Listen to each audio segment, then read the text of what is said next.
tournaments, or any sporting event. Sports Free Radio, Sirius XM, Channel 159. This is Bob Kendrick, president of the Negro Leagues Baseball Museum and host of the Sirius XM original podcast, Black Diamonds. Hear stories about the legends of the Negro Leagues and conversations with the all-time greats they've influenced, like five-time World Series champion Derek Jeter. I don't care what race you are. You need to know your past. This is U.S. history. It's not just baseball history. Hear over 70 episodes of the award-winning Black Diamonds podcast, available now on the Sirius XM app or wherever you get your podcasts. Fantasy Sports Radio is helping you win whichever fantasy sport you play. Right now on Channel 87 and on the all-new Sirius XM app. Rounding and heading for second to throw. In time On the Sportsnet Radio Network. A Sunday matinee with a skid to stop. The Blue Jays' tough stretch continued yesterday with a 4-2 loss to the Dodgers, the fifth game dropped in a row. Toronto tries to change its fortunes to avoid a first series sweep loss of the year today at Rogers Center. Hi, everyone. Appreciate you spending your Sunday afternoon with us. I'm Ben Schulman alongside Chris LaRue. Show Ali is our host, Nick Blackmore is our producer, and Stephen Coyle and Andrew Adams are our technical directors. Toronto Blue Jays baseball is brought to you by the local family-owned Crown Rust Control Centers in Campbellton and Bathurst, New Brunswick. Protect your vehicle from rust today. Find your local family-owned Crown at crown.com, Canada's #1 rust protection. On a bullpen day for the Dodgers, the Blue Jays look to a Cy Young finalist who pitched into the seventh, his last time out. Kevin Gausman tries to build on the momentum of two stolid starts in a row and earn a first win of the year. Baseball's third best scoring offense stands in his way next. You're listening to Blue Jays Baseball, streaming on the Sportsnet app, sportsnet.ca, and across the Sportsnet Radio Network. Timber Mart is Canada's building center, a solid neighbor to call upon when you've got a job to do. Your dependable home improvement store that offers the added value of Air Miles reward miles with every purchase of $15 or more. Visit timbermart.ca. At Crown Rust Control Center, protection runs deep because every Crown Rust Control Center is owned by a local family who cares beyond business. Your Crown Rust Control Center is 100% committed to their product, to you, to their community, which is your community. Protecting you and what matters to you is equally important as protecting your vehicle. Did you know spring's the best time of year to protect your vehicle from rust? For a special spring offer, find your local family-owned Crown Rust Control Center at crown.com. Hi, I'm Buck Martinez, live from the showdown between pizza and inflation. First to the plate, with over 2 million sold, it's Fixed Rate Pizza, a hot and fresh extra-large 4-topping pizza for a fixed price of $17.99 until the end of 2024. Here's the delivery. And inflation strikes out. That's a swing and a drive for Fixed Rate Pizza. Lock in yours today. Order pizza.ca. Timber Mart always has plans to help you with your plans. Your home, your cottage, your garage, whatever needs your attention first, check the most visited spot on our website for ready-to-order plans to get the job done with Canada's building center. Visit timbermart.ca. An American tradition for 150 years. They're off in the Kentucky Derby. And you can hear the Run for the Roses live on Sirius XM. And it is going to be Leach to win the Kentucky Derby. Join us Saturday, May 4th at 10 a.m. Eastern for Down the Stretch with Dave Johnson. Then at 2, Steve Bick is live at Churchill Downs for the pre-race show. And at 5 Eastern, hear the 150th Kentucky Derby on NBC Sports Audio, Channel 85 in the car, and on the all-new Sirius XM app. Hi, this is Ray Hudson, and for all the biggest matches from club soccer's Holy Grail, the UEFA Champions League, tune in to Sirius XM FC 157. At Radio Network. Welcome back to Blue Jays Baseball on the Sportsnet Radio Network. I'm Ben Schulman alongside Chris LaRue. Game 3 about to start between the Blue Jays and the Dodgers. Dodgers have won the last two in convincing fashion, and they'll look to sweep Toronto. The Blue Jays trying to avoid a sweep of any kind, having swept or been swept so far in 2024. Again, I'm Ben Schulman alongside Chris LaRue. About to get into this one. Before we get started, we'll take a look at the standings and the lineups. The standings today brought to you by Bet365. At Bet365, you can watch thousands of live games, build your own bet, and can even make a bet while the game's still being played. 19 plus, play responsibly. Ontario only. Baltimore and New York tied atop the division. The Orioles 17-9 and the Yankees 18-10. Boston Red Sox winners yesterday to go to 15-13, 3 games back. And then the Blue Jays and Rays each dropped the games yesterday to go to 13-15, 5 games back. Dave Roberts' team will hit first today. Chris, who's in the lineup for the Los Angeles Dodgers? Thank you, Ben. Here's the starting lineup for Dave Roberts' Los Angeles Dodgers. Leading off and playing shortstop is Mookie Betts. Shohei Ohtani will DH and bat second. At first base, batting third is Freddie Freeman. Teoscar Hernandez will hit in the cleanup spot and play left field. At third base, batting fifth is Max Muncy. Playing right field and batting sixth is Andy Pages. In center field is James Outman. He'll bat seventh. Gavin Lux will bat eighth and play second base. And behind the plate, batting ninth, is Austin Barnes. On the mound is Michael Grove. And for John Schneider's Toronto Blue Jays, leading off and playing right field is George Springer. DHing and batting second is Vladimir Guerrero Jr. Bo Bichette will play shortstop and bat third. At first base is Justin Turner. He'll bat in the cleanup spot. In left field, batting fifth is Davis Schneider. Dalton Varsho will hit sixth and play center field. At third base, batting seventh is Isaiah Kiner-Falefa. Behind the dish and batting eighth is Alejandro Kirk. And batting ninth and playing second base is Kevin Biggio. On the mound is righty Kevin Gausman. For Kevin Gausman, it will be his 6th start of the season, an 0-3 record right now, and a 5.57 ERA, which has been whittled down a lot from where it was after 2 tough back-to-back starts to begin his year, or close to the beginning of his year, against New York and Colorado. Gausman's last time out, he didn't allow an earned run and pitched into the 7th inning. What are you looking for out of Gausman today, Chris? Well, I think the biggest thing for him and the biggest thing for every starting pitcher, like I've said a million times, is you have to get ahead with your fastball, especially for Kevin Gausman, because that plane is so important for him. If he can work down in the zone with his fastball, he can throw that splitty that he's been so effective with early on this season, especially the last 2 starts, because in his last start against Kansas City, he didn't have his best fastball. But that splitty was very, very good. It got him into the 7th inning. He gave up 0 earned runs. He looked good without his best stuff, so look for him to really attack, especially this lineup. He has to attack early and often. Gausman starting out to the field here with the Blue Jays in his wake. They're wearing the powder blues today, are Toronto, for the first time this season, and Gausman picks up the ball in front of the mound before getting into his warm-ups. About to get started for the first inning, which is brought to you by Armstrong Bird Food. Bring nature to your backyard with Armstrong, feeding Blue Jays since 1986. Visit ArmstrongBirdFood.com. It's going to be a tough first inning for Gausman, as it's been for both Chris Bassett and Yusei Kikuchi before him. The Dodgers have scored in each of the last 2 first innings because they have Mookie Betts, Shohei Ohtani, and Freddie Freeman guaranteed to hit. Well, I think working down in the zone is so important. You can't walk anybody in the first half of this lineup, because if you walk somebody, put somebody on base, guess who's coming up next? Somebody just as good, if not better. It kind of keeps getting better. I think the worst hitter in the lineup is probably Austin Barnes, and Austin Barnes is a pretty good backup catcher. This is a tough lineup. This will be a very big test for Kevin Gausman, and I hope that he has his big fastball today, because that'll be very important. Yeah, the fastball has been hit a lot more this season than it would have been last season for Gausman. He's still about a tick below his average velocity on the fastball last season from this season's work so far. So we'll see if he can get that back up, his velocity, his command, as well as the 6'2 right-hander continues to get his tosses in. Home plate umpire today is Nick Marley. The crew chief Phil Cuzzy is at first. Hunter Wendelstedt at second, with John Tempane at third. And it's going to be a brush off of the plate by Nick Marley. before Mookie Betts steps into the right-handed batter's box. Betts with a tap to the chest protector of Alejandro Kirk, the catcher today. Gausman just getting some dirt out of his cleats. Those bright white cleats before he steps on the rubber.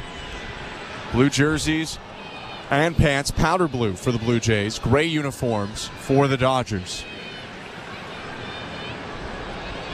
Packed house again today. And the first pitch of the game from Gausman is a fastball for strike one. Time of the first pitch, 1:39 Eastern, indoor at Rogers Center. Was nice this morning, but apparently is raining now.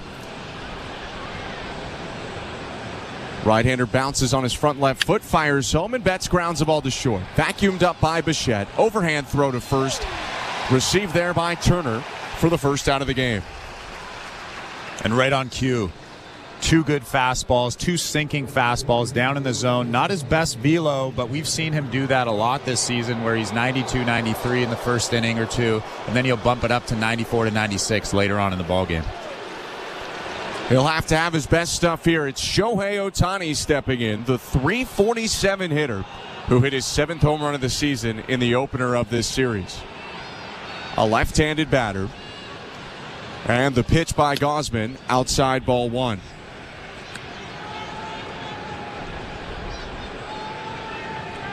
Ohtani hit the hardest ball that's been hit so far in Major League Baseball yesterday at 119 miles an hour. 1-0. Outside again, 2-0.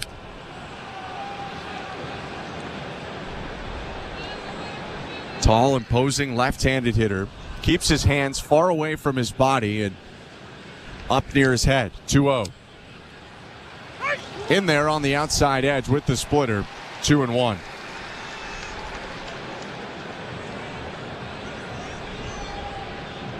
One out, top of the first, no score, Blue Jays and Dodgers. Gausman's pitch. Foul tipped, awkward swing there by Ohtani on a fastball above the zone. It's 2-2. That was a very good pitch from Kevin Gausman. Alejandro Kirk was set up on the inside part of the plate, up around Shohei Ohtani's hands, and Kevin Gausman threw it right to the target. Ohtani stepped out of the box, now back in it. Gausman in the set. Comes still, the pitch. Low ball 3, full count. Alejandro Kirk actually tried to fake Shohei Ohtani there. He set up on the inside part of the plate and then quickly moved to the outside part of the plate. Kirk moving outside this time. 3-2. Lifted to center. Sprinting back Varsho. He's at the track. Turns and he made the catch. Banging into the wall. Started right, spun left, and hauled it in for the second out of the game.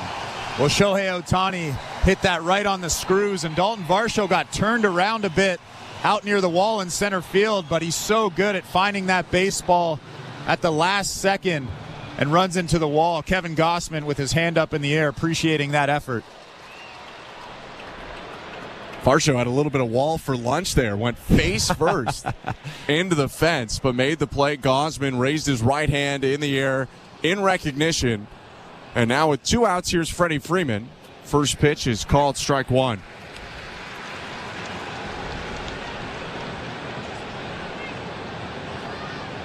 First time in the series that a Blue Jays starter has recorded 2 outs to start the game in the first.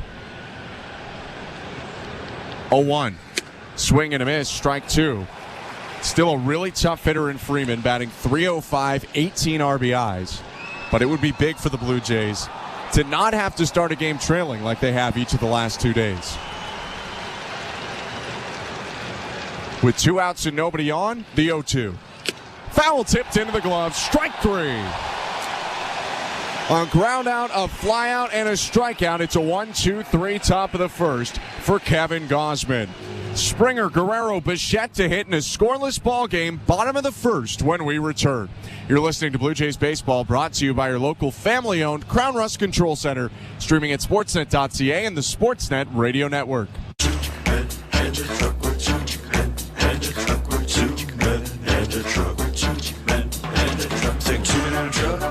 Truck.ca. So when you gotta move, all moving day. Think 2-minute truck, 2-minute .ca. Cause all of us movers are not the same. So that's our company name, 2 men in a truck.ca. We're lots of men with lots of trucks, so give us a call today. Which Looney Dogger are you? The Fork and Knifer, Splatterer, Condiment Queen, or Big Dipper?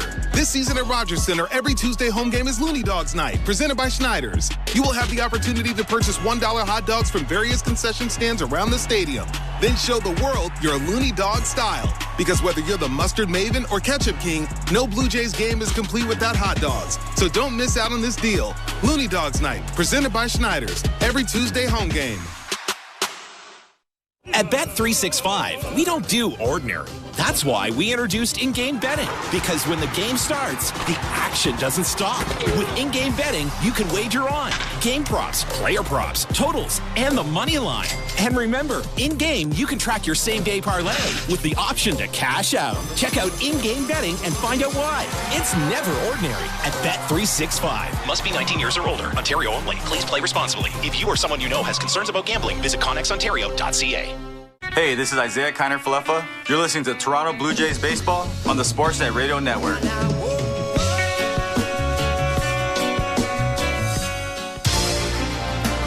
Welcome to the Timbermark broadcast booth. Ben Shulman and Chris LaRue here. No score, bottom of the first, and the first pitch to George Springer is hit foul, 0-1. Dodgers and Blue Jays at Rogers Center. Game 3 of the series. Dodgers have won the first 2. Springer leading off for the Blue Jays against right-hander Michael Grove. The pitch. Low, 1 ball, 1 strike. And Michael Grove is a guy that loves to pitch backwards. He loves leaning on his slider and his cutter. His sinker is his 3rd most used pitch. 1-1. Fouled off, and it's 1-2. But he does have a lot of velo, 95, 96, sometimes touching 97. I always find that odd when a guy throws that hard, but it's not his best pitch or his most used pitch. Is 1-2. In the dirt at 87. 2 balls, 2 strikes. Grove expected to open up today's game. It is his first start of the year, but the bulk of today expected to go to Ryan Yarbrough in a bullpen day. 2-2. Springer inside outs at foul. Still 2 balls, 2 strikes as that one falls into the seats. For Grove, his 10th appearance of the season, he has a 6 ERA, struck out 18 in 15 innings, walked 6. 2-2. Just outside. Good take by Springer on a fastball. Looked like the cut fastball there, and it's a full count. Well, Grove has pitched better recently. He's given up 0 earned runs in his last 7 1/3. He gave up 10 earned runs in his first 7 2/3 innings. He steps back, kicks, delivers, and strikes out. Springer looking with a slider right at the knees. 1 down.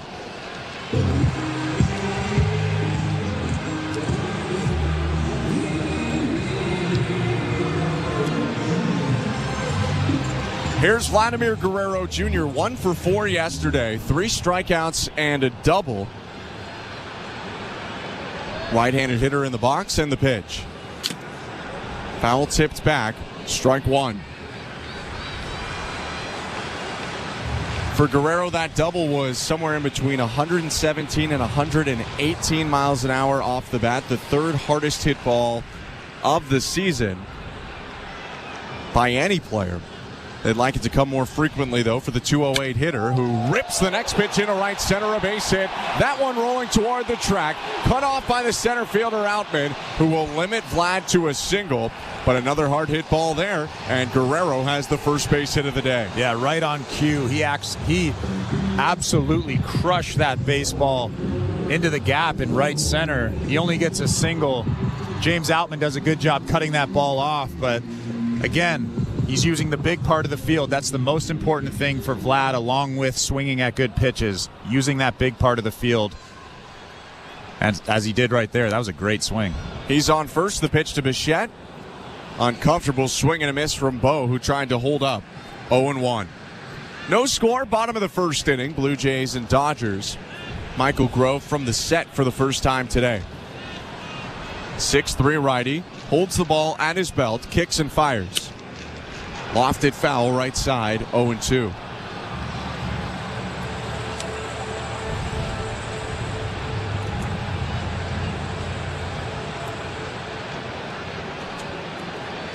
Tough run recently for Bo Bichette. Hitless in the last 4 games. 0-2. Swing and a miss, strike 3. Went around on a slider in the dirt, and he's the second Grove strikeout of the inning. We've seen a lot of those recently from Bo Bichette. A lot of frustration from him. Awkward swings, half swings. He takes a little half swing right there. He didn't want to swing at that. That ball was in the dirt, nowhere near the zone. I can't even call that a good pitch because that's a pitch that you just shouldn't swing at. So Bichette down. Here's Justin Turner. Guerrero on first, 2 outs, the pitch. Called strike 1. Turner hitting .309 this year, 2 homers, 12 driven in. Second on the team in RBIs to Dalton Varsho's 13th. Grove in the set. Guerrero inching out his lead a little bit. The 0-1. Check swing.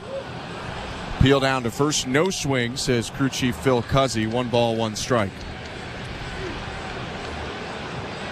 Vlad talking at first with Mark Budzinski. Takes his lead. Held on by the right-handed first baseman, Freddie Freeman. 1-1 to Turner. Fouled off over the screen right side. A high fastball that's sent into the seats. 1-2.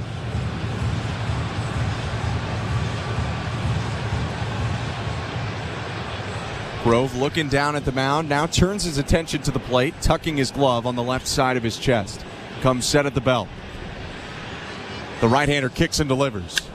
And Turner will spoil it foul down the right field line into the corner and into the seats. Still 1-2. Justin Turner again fighting up there, waiting for Michael Grove to make a mistake. He fouls off that tough slider on the outside part of the plate. He's so good up there.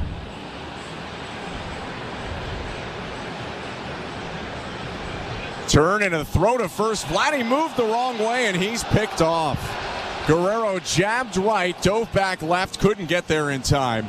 And that will do it for the first. 1 hit, no runs, nobody left, no score at the end of 1 between the Blue Jays and Dodgers. You're listening to Blue Jays Baseball, brought to you by your local family-owned Crown Rust Control Center, streaming at sportsnet.ca and the Sportsnet Radio Network. Generations of rock superstars, pop icons, and decades of songs that shaped our lives all have one thing in common: Clive Davis. Hear the songs and stories direct from the legendary record executive himself. It was never work. It became a love affair with music. The Clive Davis Channel, now for a limited time on Channel 79 and the Sirius XM app. Are you regretting eating that gas station hot dog?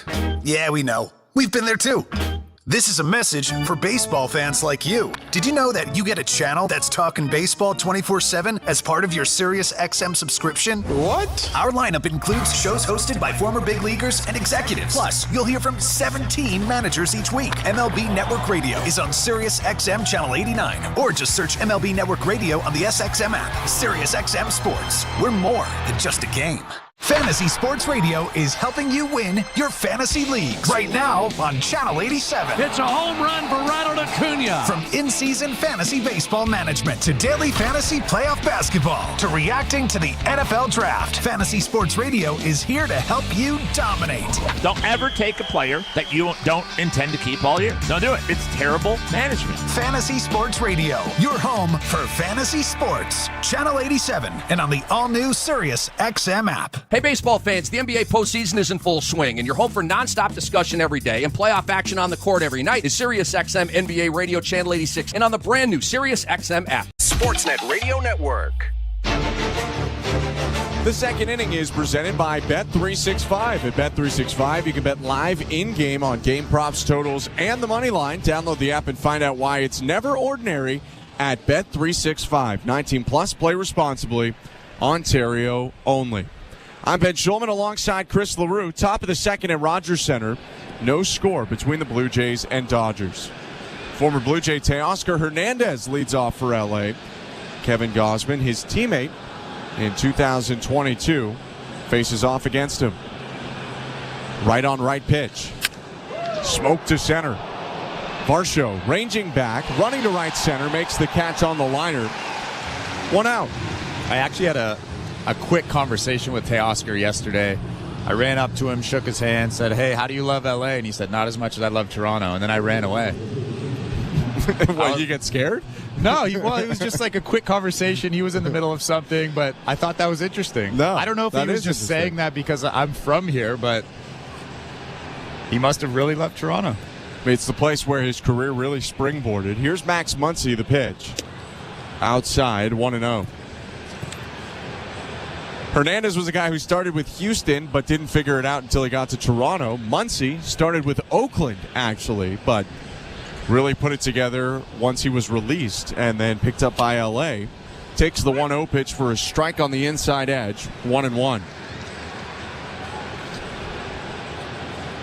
Muncy, a left-handed hitter, third baseman today for the Dodgers. 1-1. Just a little bit high. 2 balls, 1 strike.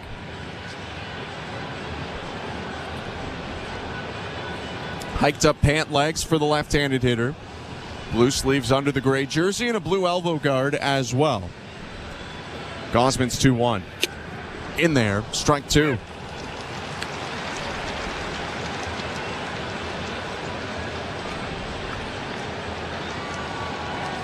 There's been some hard contact early on, but Gausman has been all over these Dodgers hitters, pouring in strikes. His 2-2. Just off the plate inside, full count. Well, that's where they were trying to go. They were trying to go right at Max Muncy's hands. He's susceptible to that fastball up and in, loves the fastball down. Just missing on the inside part of the plate. Muncy hit 36 homers last season, 3-2. Foul tips a pitch off the plate outside. And Gausman with a bit of a break there. That would have been ball 4, but instead Muncy will have to do it again at 3-2. Yeah, I'm actually surprised that Max Muncy got a piece of that baseball. That was way off the plate. He had to reach really far to get a piece of that. Muncy with a homer in the opener of this series was his 4th in 7 games career against the Blue Jays. 3-2 again. Swing and a miss out in front of the splitter. Strike 3. Already 2 strikeouts today for Kevin Gausman and 2 outs in the second. A great split finger from Kevin Gausman. Looked like a strike out of the hand. That's the most important thing for Kevin Gausman today. And then it just drops out of the zone and Max Muncy swings right over it. So Gausman, retiring all 5 he's seen so far, will now have to deal with Andy Pages, the right fielder. The pitch. Check swing, it misses inside, 1-0. 2 outs and the base is empty, no score. Top of the second, Blue Jays and Dodgers. Pages starting for the 3rd day in a row, playing in just his 11th Major League game. 1-0. Outside, a little bit high maybe. 2 balls, no strikes. For Pages, he actually hasn't missed a game since being called up. Rather, the guy on deck right now, James Outman, has been out of the lineup sometimes to keep Pages in it. 2-0. Hit on the ground hard to third. It bounces over the glove of IKF and rolls into the retaining wall down the left field line. Pages scampers to second. It's a 2-out double. Well, Kevin Gausman fell behind there and had to come with a fastball. That actually would have been a good time to mix in a slider down the middle or even throw that split right down the middle. Pages gets all of it and hits it down the line there. IKF tried to kind of half slide, half dive over to the line, and that took his center of gravity lower. The ball bounced up a little bit unexpectedly. And that's what has Pages on second with 2 outs. Here's the aforementioned James Outman, the center fielder. 3rd season for Outman. The pitch. Called strike 1.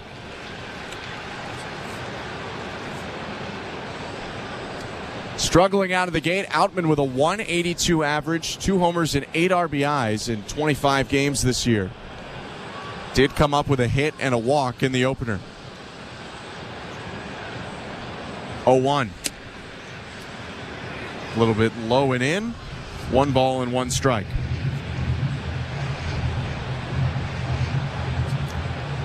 No score, Blue Jays and Dodgers on a Junior Jays Sunday. Looks like a third straight sellout crowd here at Rogers Center.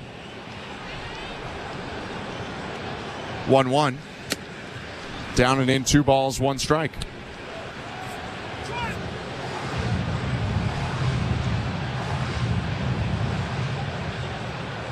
Outman, the left-handed hitter, taps the plate twice, rests the bat on his left shoulder.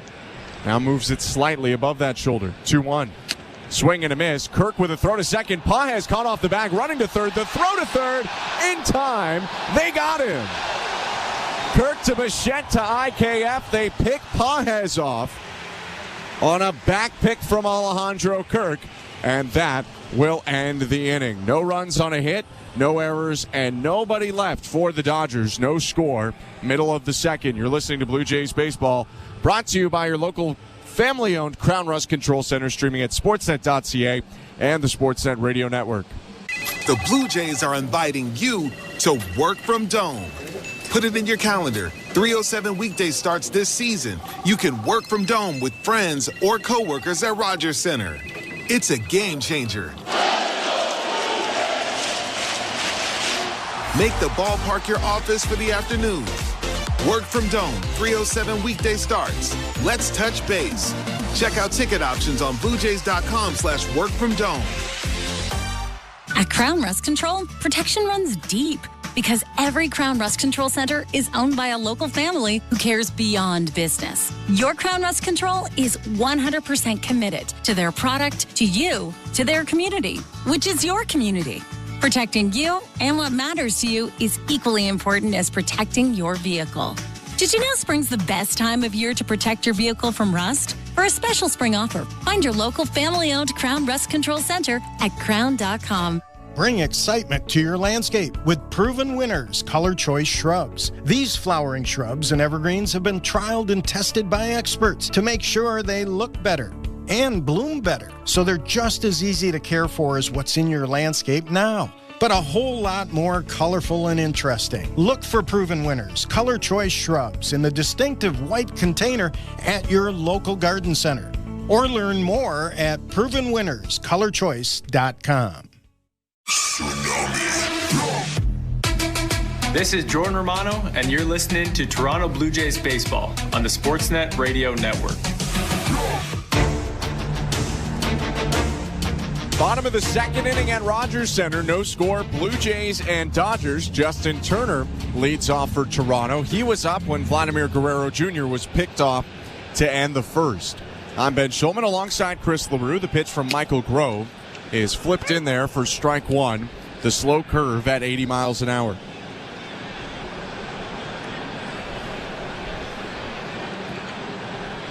Oh, 1 pitch. Turner bounces it softly to third, charging in Muncy, can't make the play. Turner tests his former post at third base and has an infield single to start the inning.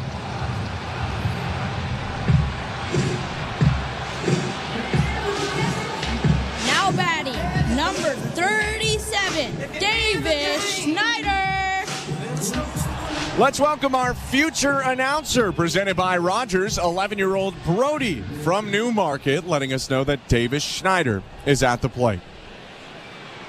Turner on first, nobody out, no score, and the pitch. Outside, ball 1.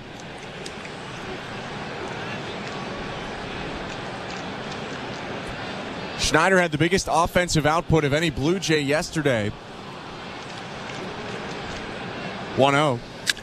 He smokes the ball. Left center field. On the run, Outman. It's over his head, and it bounces onto the track. Turner up to third. Schneider stops at second with a stand-up double. And it's second and third for the Blue Jays with nobody out.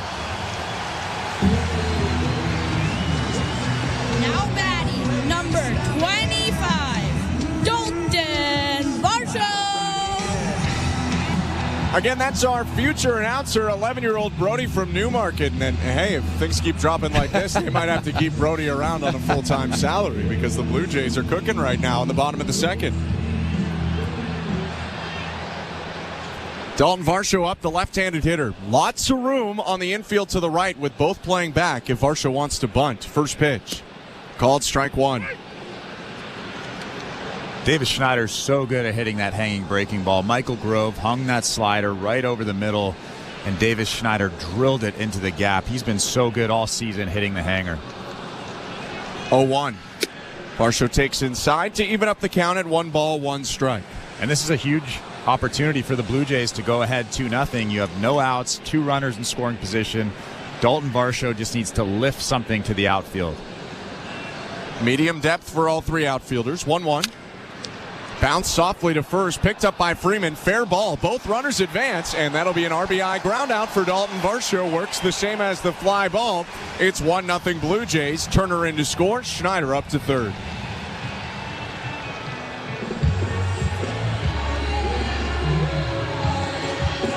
So here comes Isaiah Kiner-Falefa with Toronto taking the lead for the first time all series. And now the infield comes in, so Isaiah Kiner-Falefa really has to concentrate on lifting something. If you hit something on the ground here, chances are Davis Schneider is not going on contact.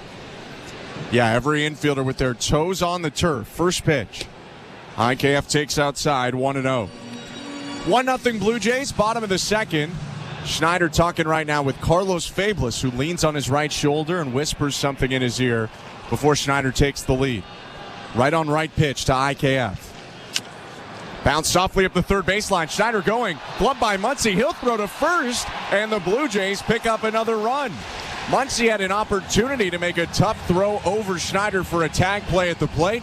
Opts to go with the safe out, and the Blue Jays double up their lead, 2-0 in the second.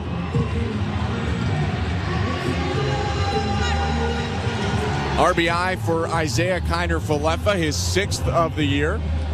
And the base is empty with 2 down for Alejandro Kirk. That was really the only ground ball that would work and score that run. A slow roller to third base. You could see Davis Schneider and Max Muncy both running side by side. And Max Muncy chose not to throw home. First pitch to Kirk is low, 1-0. And there was a bat actually almost on home plate, and Davis Schneider slid head first into home plate. He had to try to avoid that baseball bat. 1-0. Downstairs, 2-0. Well, he's got that upper lip cushion that kind of stops any bat from getting in there. Schneider really the fire starter of this inning. His double set up the Blue Jays for a 2-0 lead. 2-0 to Kirk. Low again, 3-0.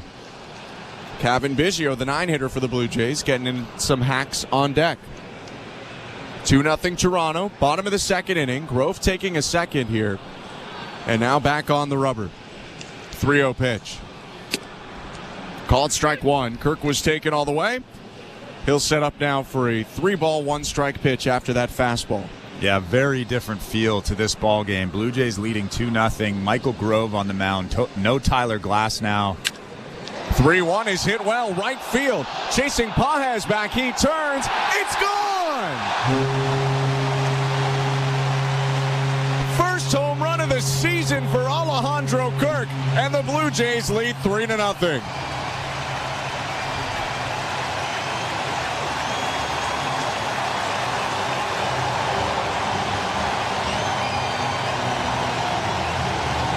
A 362-foot blast into the right field bullpen, and Toronto adds on.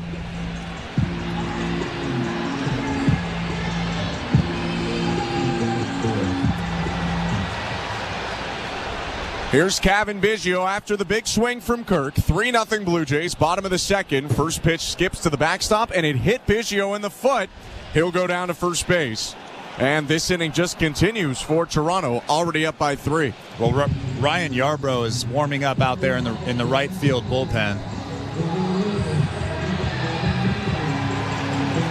So it probably won't be long until Dave Roberts goes to him, but Michael Grove is starting to serve some up as he did to Alejandro Kirk there. A good piece of hitting going the other way. You haven't seen that much from him recently. Here's George Springer, first pitch.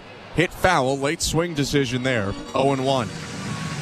There is a big hole on the right side. George Springer has been using the right side of that infield recently.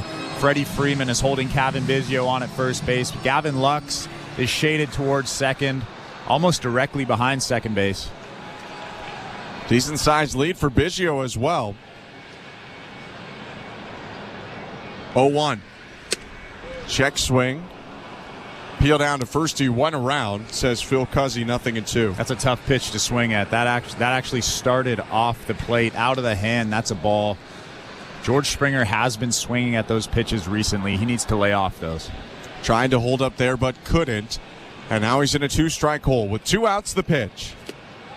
Went around again while trying to hold up, and Springer shaking his bat in his right hand and bouncing it off his head. Walks back to the dugout, striking out to end the inning.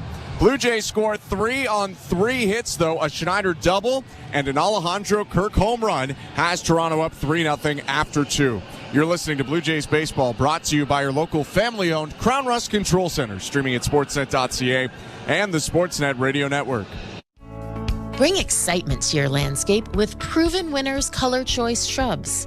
These flowering shrubs and evergreens have been trialed and tested by experts to make sure they look better and bloom better. So they're just as easy to care for as what's in your landscape now, but a whole lot more colorful and interesting. Look for Proven Winners Color Choice Shrubs in the distinctive white container at your local garden center, or learn more at ProvenWinnersColorChoice.com. When you have an iconic look like Danny Jansen, picking new glasses can be tough. Too big, too small, too cool, too much, too 90s, too futuristic. I think I'm just going to stick with the originals. These are working just fine. He is really seeing the ball well. Your friends will do a double take when they see you in your Danny Jansen new blue replica jersey and glasses. And he's got some style. On Monday, April 29th, the first 15,000 fans will receive a Jano bundle. For tickets, visit BlueJays.com. At Bet365, we don't do ordinary. That's why we introduced in-game betting. Because when the game starts, the action doesn't stop. With in-game betting, you can wager on game props, player props, totals, and the money line. And remember, in-game, you can track your same-day parlay with the option to cash out. Check out in-game betting and find out why. It's never ordinary at Bet365. Must be 19 years or older. Ontario only. Please play responsibly. If you or someone you know has concerns about gambling, visit connexontario.ca. This is Toronto Blue Jays baseball. He rocks the ball to left field. The Blue Jays have gone back-to-back. On Sportsnet 590 The Fan and the Sportsnet Radio Network. Top of the third inning, 3-0 Blue Jays at Rogers Center. First pitch to James Outman is a called strike. Kevin Gausman gets ahead 0-1. I'm Ben Schulman alongside Chris LaRue. 3 for the Blue Jays in the back half of the second. Has set up Gausman nicely here, who's looking for his first win of the year. His 0-1. Left-handed hitter fouls it off right side. No balls and 2 strikes. Gausman against Outman. Must feel good for Kevin Gausman to have this three-run cushion, especially with this Dodgers offense. Dodgers have won 6 in a row and scored 43 runs over that span. 0-2. Bounced in front of the plate, off to the left, a swinging bunt. Kirk Field spins, throws, and he made the play. Beautiful from Alejandro Kirk for the first out. What a beautiful play from Alejandro Kirk, fading away from first base down that third base line. Makes a perfect throw to Justin Turner at first base. What a play. Kirk wiping some dirt out of his eye. I mean, if you had bunted a ball that way, it would have been a perfect bunt. That was a tough one to field.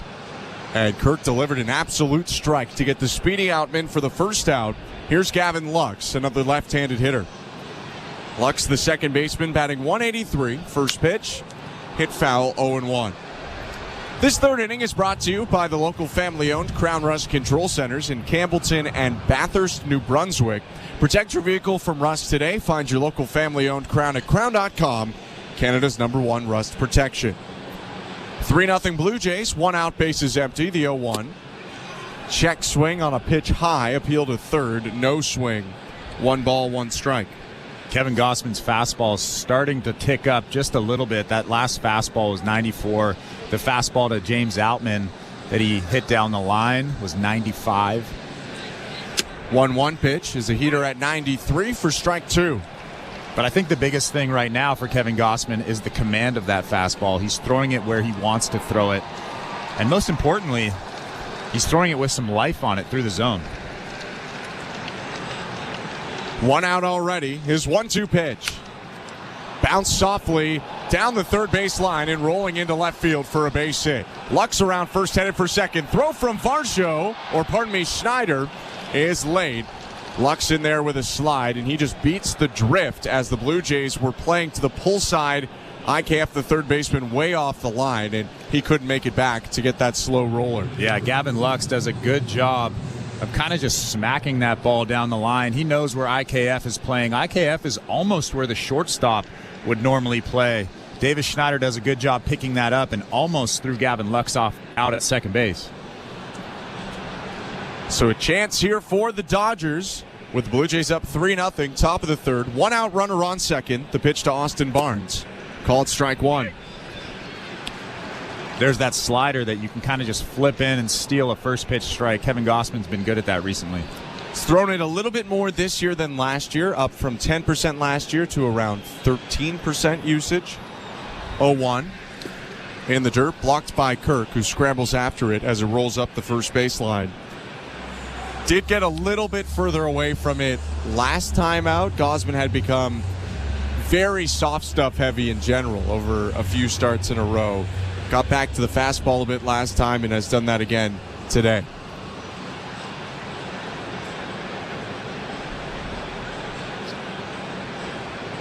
Home plate umpire Nick Marley was out in front of Kirk for a moment.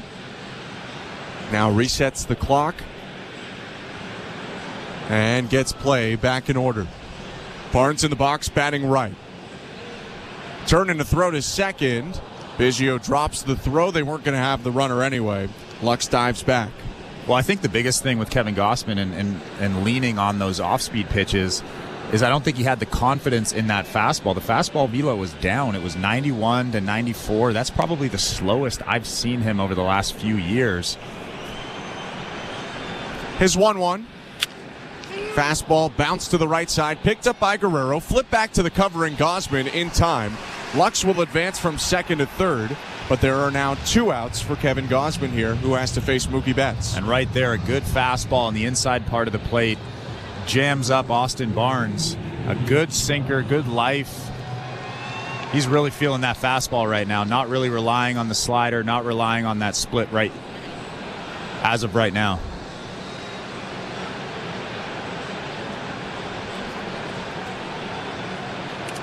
Home plate umpire Nick Marley walked a ball out to Kevin Gausman. Alejandro Kirk putting his mask back on after running down the line and gets into the crouch.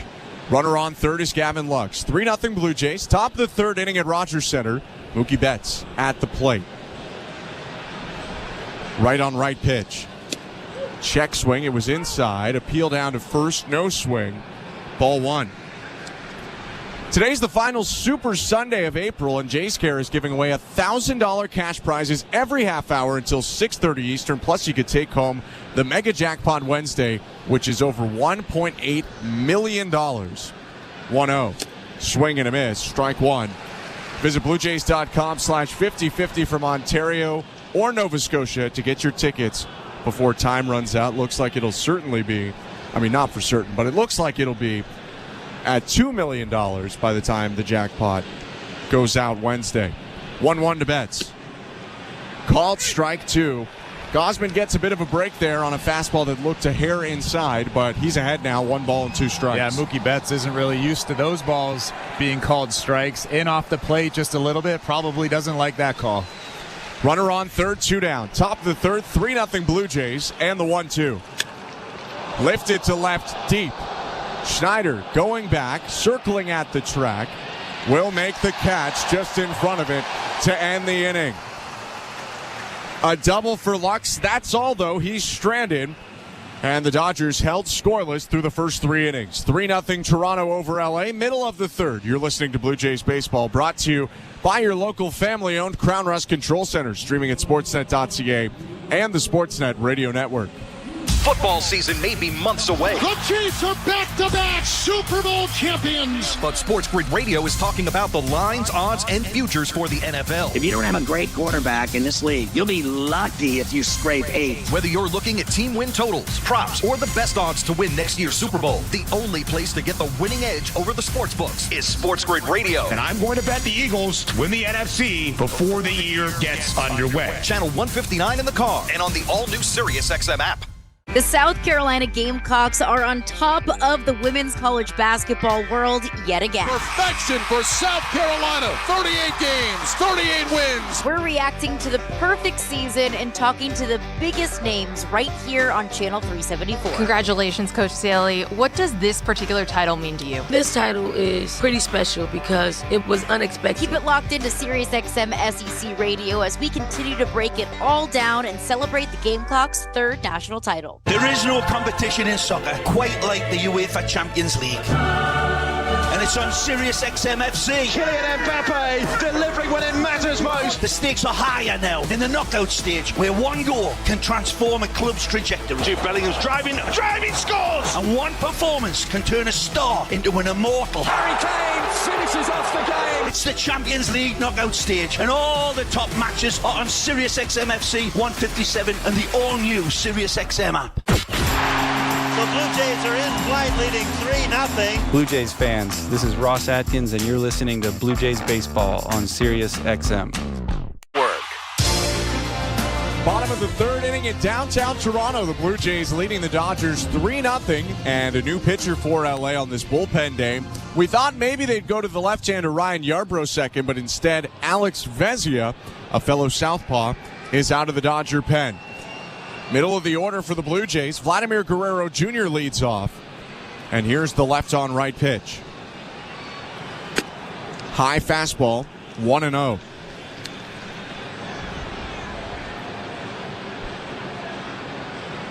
Left-hander is typically their highest leverage southpaw out of the pen. Mid-90s fastball, 1-0. Swing and a miss by Vlad, 1-1. Pairs that with a slider and a changeup. Vlad with a huge swing, trying to go deep there. But in his last at-bat, he stayed through it, and he hit that screaming line drive to right center. The 1-1. Guerrero takes a strike on the inside edge. 1-2. After Vlad, Bo Bichette and Justin Turner will hit this inning. Toronto scored all 3 of its runs last inning to have a 3-0 lead. 1-2 offering. Outside, Guerrero started the hands but holds back.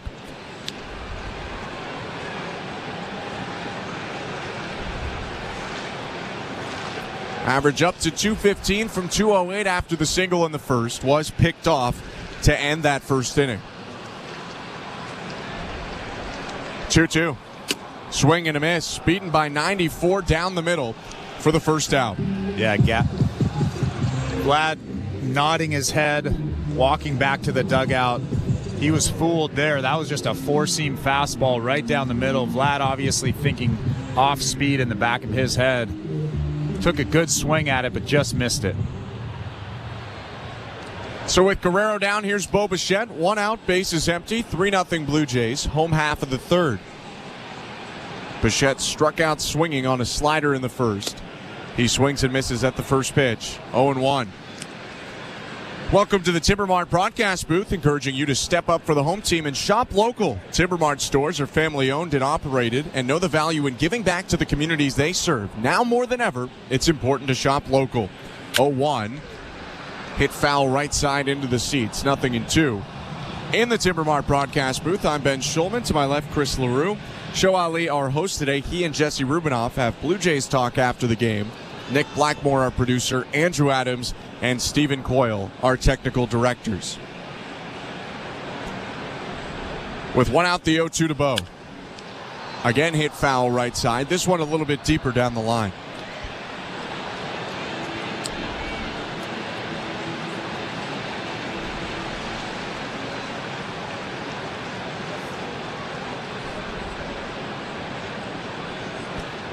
Saw Bichette today sitting with his dad, Dante Bichette, the multiple-time All-Star in the clubhouse. 0-2. And Bo fists the ball down the right field line, slicing foul once again. No doubt they were in the batting cage together. I mean, Dante is definitely a good guy to feed off of, a 4-time All-Star, Silver Slugger, and MVP runner-up in 1995. 0-2, just misses the back foot of Bichette, who steps out of the way. 1 ball, 2 strikes. I think the biggest thing is there's not much of an approach right now for Bo Bichette. He seems to be kind of lost, swinging at a lot of pitches he wouldn't normally swing at. We've already seen that in this at-bat. The 1-2. Hit hard, right side, base hit. A liner to right field. First hit of the series for Bichette, who fist bumps Mark Budzinski. He's aboard with 1 out. And I'll put my foot in my mouth because that was a great approach there. A fastball over the middle of the plate. And Bo Bichette just drills it to right field. A good, solid swing, a flat bat. A good line drive to right field. Speaking of liners, here's Justin Turner. 1 for 1 today, his average up near 320 on the season. The pitch. Lifted, shallow right.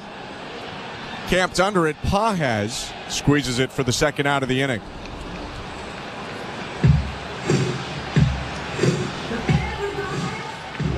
So 2 down now and a runner on first base. Davis Schneider walking into the batter's box.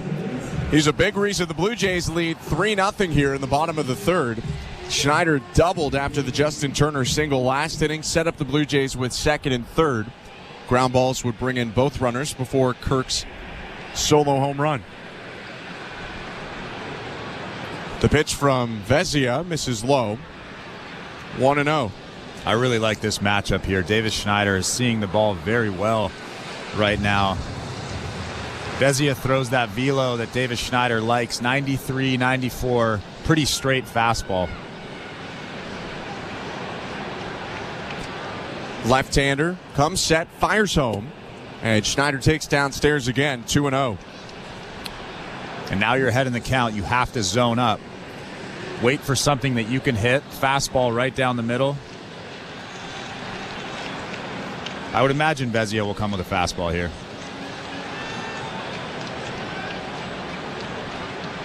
(2-0). Missed high and outside with the heater. 3 balls and no strikes. Schneider didn't even think about offering at that pitch. He'll look down to third base for the signs from Carlos Fablis. And I'm giving Davis Schneider the green light here. He's been hot. He's had a good swing lately. Vezia, like I said, just throws that 93-mile-an-hour straight fastball.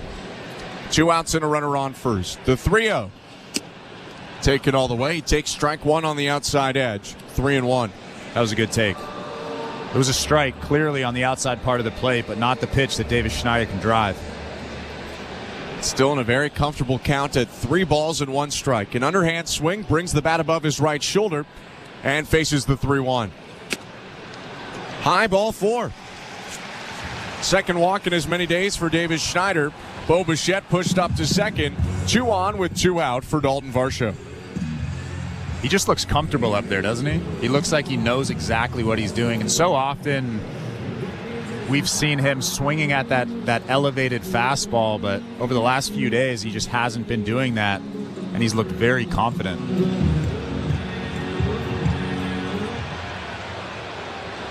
Blue Jays pushing to extend their lead. A left-on-left matchup with 2 on and 2 outs. Vezia deals to Dalton Varsho. First pitch is called, strike 1. 3-0 Toronto, home half of the third. Bullpen day for the Dodgers. Some stirring down there in the pen in right field, but no throwing right now, as Vezia is just in his first inning of work. His 0-1. Just a little bit high and outside. 1 ball, 1 strike. Vezia was a 17th rounder by the Marlins in 2018. Went to school in California at Cal State East Bay. Lefties 1-1. Hit softly to right in the air. Pages moves to right center and makes the catch. A fist bump and a pound into the glove for Vezia, who strands the Blue Jays hit and walk. No runs for Toronto in the home half of the third, but it's 3-0 Blue Jays after 3. You're listening to Blue Jays Baseball, brought to you by your local family-owned Crown Rust Control Center, streaming at sportsnet.ca and the Sportsnet Radio Network. The NASCAR Cup Series is on Sirius XM. We're back on the track Sunday, 2 p.m. Eastern. It's the Advent Health 400 from Kansas Speedway. Checker flag, baby. Yeah. On Sirius XM NASCAR Radio Channel 90, in the car, and on the all-new Sirius XM app. Yeah. Get closer to everything that moves you wherever you are with the Sirius XM app. Let's make some smoke and drink some beer. Yeah. The Busted Open podcast is now available on YouTube. This is Dave LaGreca, host of Busted Open, the #1 pro wrestling show on the planet. You can now watch and listen to the award-winning Busted Open podcast every single day on YouTube. Our best interviews, behind-the-scenes access, and some of our best content from the past. All available right now when you go to youtube.com/@BustedOpenPodcast. Subscribe right now. On Backstory, the PGA Championship, the mysteries behind Rory McIlroy's last major title a decade ago. This is a crazy finish at Valhalla. It was certainly very different. And how Bob May went toe-to-toe with Tiger Woods in his prime. Yes, you may! Listen to Backstory, the PGA Championship, Tuesday, May 7th at 8 p.m. Eastern on Sirius XM PGA Tour Radio, Channel 92 in the car, and on the all-new Sirius XM app. In season or out of season, the #1 place for college sports is Sirius XM College Sports Radio, Channel 84. The fourth inning is presented by Bet365. Download the Bet365 app for today's baseball odds and find out why it's never ordinary at Bet365. 19 plus, play responsibly, Ontario only.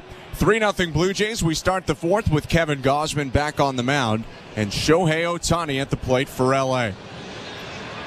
Right on left pitch. Off the fists, a looping liner to second, caught by Biggio. 1 out. And it's pretty intimidating to go inside on Shohei Ohtani, but Kevin Gausman gets a good fastball on the inside part of the plate and ties up Shohei. He hits a weak line drive to Kevin Biggio out at second base. That was a great pitch. Gausman gave up a home run to Ohtani last year in the first inning that Ohtani played in Toronto for the Angels, but he's gotten him twice already today. Pitch to Freddie Freeman. High ball 1. Bit of a break there for the former Brave as that pitch looked to clearly hit the zone. Freddie 0 for 1 with a strikeout in the first. Base is empty. 3-0 Blue Jays. 1-0.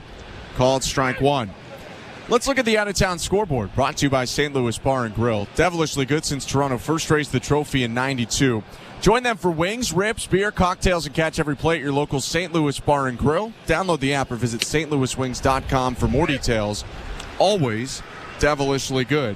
1-1 pitch in there at the knees, and it's 1-2.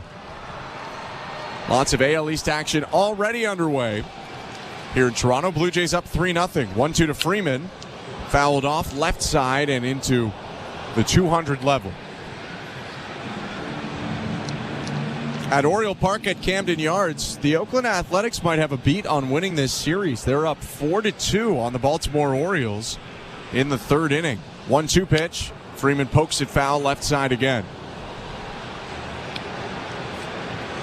Seth Brown, the longtime A, which not many can say, with a solo home run in that game. 2 RBIs for Brent Rooker as well. 1-2 pitch to Freeman, and he hits it high and deep to right. Springer chasing it back at the track, leaps and makes the catch. Second nice one for the Blue Jays outfield on the warning track today. 2 outs. Well, Kevin Gausman just got in on Freddie Freeman. He pulled those quick hands through and just missed the barrel. George Springer with a great play up against the wall out in right field. I forget about how good he is at playing right field sometimes. Longtime center fielder, second year as a full-time right fielder for the Blue Jays.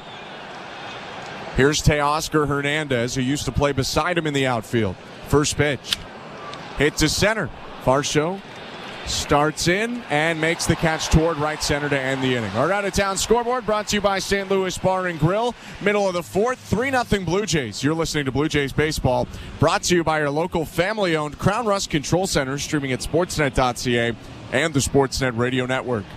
Timber Mart is Canada's building center, a solid neighbor to call upon when you've got a job to do. Your dependable home improvement store that offers the added value of Air Miles reward miles with every purchase of $15 or more. Visit timbermart.ca. At Crown Rust Control Center, protection runs deep because every Crown Rust Control Center is owned by a local family who cares beyond business. Your Crown Rust Control Center is 100% committed to their product, to you, to their community, which is your community. Protecting you and what matters to you is equally important as protecting your vehicle.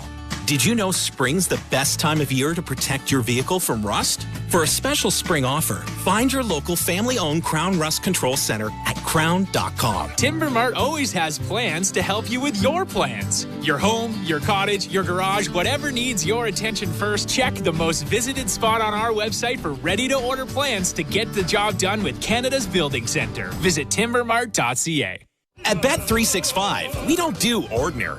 That's why we introduced in-game betting. Because when the game starts, the action doesn't stop. With in-game betting, you can wager on game props, player props, totals, and the money line. And remember, in-game, you can track your same-day parlay with the option to cash out. Check out in-game betting and find out why. It's never ordinary at Bet365. Must be 19 years or older. Ontario only. Please play responsibly. If you or someone you know has concerns about gambling, visit connexontario.ca. This is Toronto Blue Jays baseball. Swing and a miss, strike three. Barrios retires 7 in a row. On Sportsnet 590 The Fan and the Sportsnet Radio Network.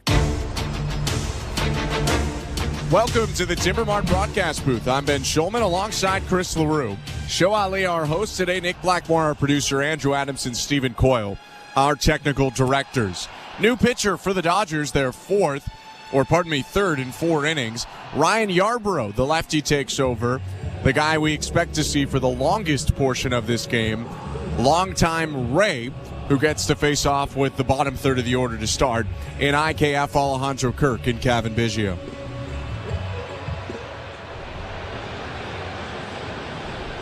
Yarbrough on the rubber, third base side. IKF in the box.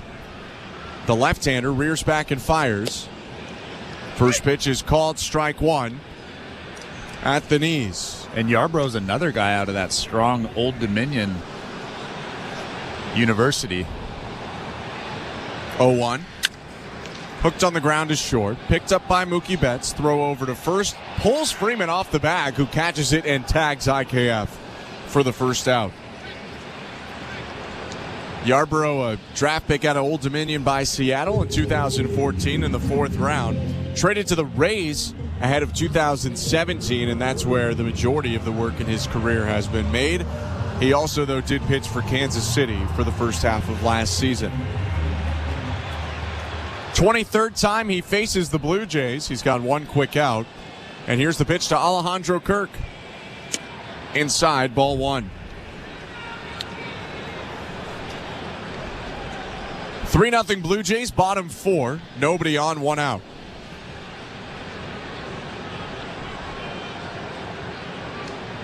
Here's the pitch.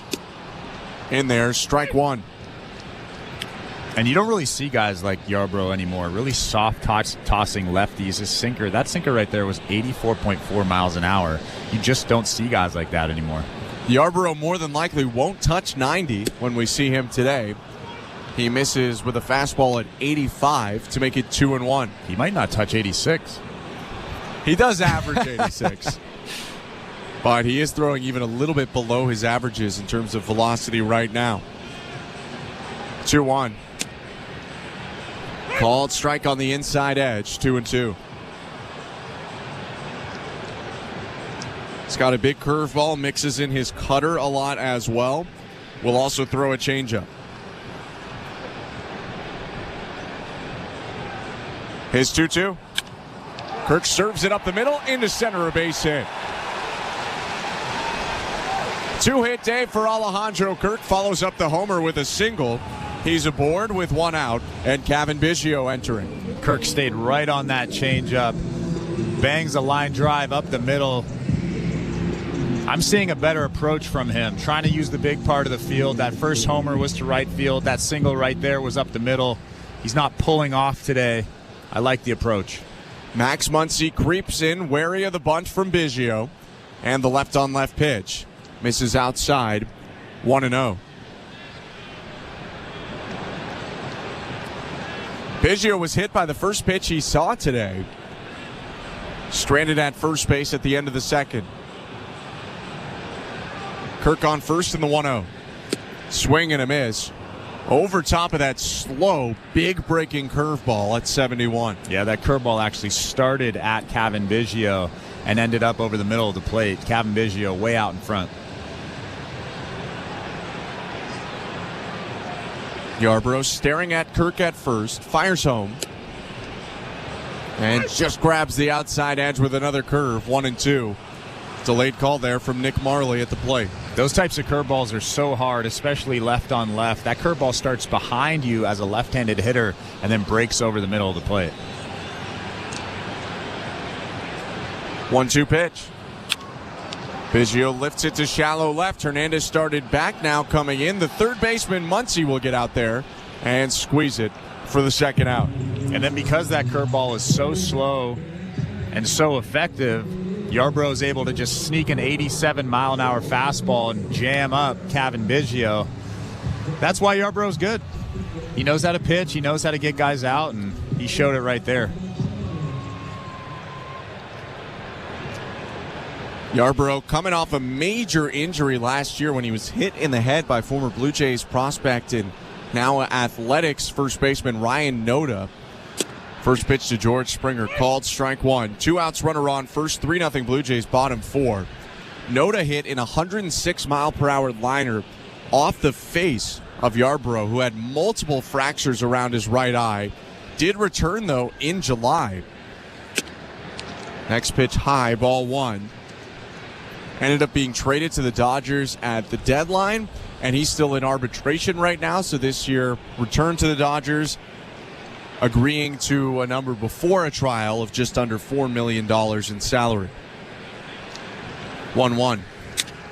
Bounced up the middle, right at the second baseman Lux. He'll flip to Betts covering second and end the inning on a ground out fielder's choice for Springer. Blue Jays with 1 hit off the bat of Kirk, leave 1 on, and lead 3-0 at the end of 4. You're listening to Blue Jays Baseball, brought to you by your local family-owned Crown Rust Control Center, streaming at sportsnet.ca and the Sportsnet Radio Network.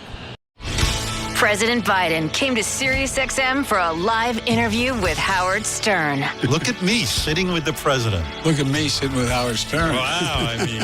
Over an hour of intimate conversation. The American people are stepping up. We're the most unique country in the world. We are, but I don't want to lose it. We're not going to lose it, God willing. Listen or watch the full video now on the SiriusXM app. President Joe Biden. Thank you. Fantasy Sports Radio is helping you win your fantasy leagues. Right now on Channel 87. It's a home run for Ronald Acuna. From in-season fantasy baseball management to daily fantasy playoff basketball to reacting to the NFL draft, Fantasy Sports Radio is here to help you dominate. Don't ever take a player that you don't intend to keep all year. Don't do it. It's terrible management. Fantasy Sports Radio, your home for fantasy sports. Channel 87 and on the all-new Sirius XM app. Nobody covers the National Football League like SiriusXM NFL Radio. Mahomes fires it late for the end zone. Caught! Touchdown! Get the latest news from OTAs to minicamps, all the way through training camps. We don't care about expectations. Talk doesn't win games. Our panel of experts is getting you ready for the 2024 season. The more I watch this guy, the more I like him. There's a story for every team on SiriusXM NFL Radio, Channel 88 in the car, and on the all-new SiriusXM app. Fantasy Sports Radio is helping you win whichever fantasy sport you play. Right now on Channel 87 and on the all-new Sirius XM app. Radio Network. Top of the fifth, 3-0 Blue Jays. Thanks so much for spending your Sunday with us. I'm Ben Schulman alongside Chris LaRue. Here at Rogers Center, Kevin Gausman, working efficiently so far, has faced just one above the minimum. He'll take on Max Muncy to start the fifth. 4 innings and 48 pitches for Gausman, who delivers to the left-handed hitter Muncy and gets strike one. And most importantly, 35 of those pitches are strikes. He's really gone heavy with the fastball so far, almost 3/4 of the time. 0-1 is smashed down the right field line, bouncing toward the corner. A fair ball cut off by Springer on a slide. Muncy tearing for second. Springer throws into second, but Muncy slides ahead of it with a double. Springer did a really good job cutting that ball off in the corner. A foot first slide, but he kind of bobbled it. If he didn't bobble it, he actually would have had a real chance at throwing Max Muncy out at second base. But Max Muncy beats it out for a double. Best chance so far for the Dodgers. Third time they put a runner in scoring position, but first time here where they've done it with nobody out. 3-0 Blue Jays, top of the fifth. Time asked for by the batter, Andy Pages, and granted by home plate umpire Nick Marley. On the St. Louis Bar and Grill out-of-town scoreboard, Gausman's former team, the Baltimore Orioles, have come back on the Oakland Athletics. From down 4-2, they lead 5-4, top of the fourth. First pitch to Pages, lifted to shallow right. Very high, but not very deep. Springer charging in, makes the catch. Muncy tags just for show, but won't go anywhere. One out. And there's that slider that Gausman throws so often first pitch, especially this year. He tries to just steal a strike, but that time Pages swings at it, misses his barrel, hits a weak fly ball to right field. Blue Jays will take the quick out for sure. Still a threat with Muncy on second. James Outman at the plate. Right on left pitch. Outman demolishes the ball down the right field line, hooking foul. But home run distance had he kept it just a little bit more straight. In that game on the St. Louis Bar and Grill out-of-town scoreboard, Adley Rutschman and Ryan Mountcastle homering 3 batters apart. That's why Baltimore's up 5-4 on Oakland, top of the fourth. 3-0 Blue Jays, top of the fifth. The 0-1 to Outman. Low ball one.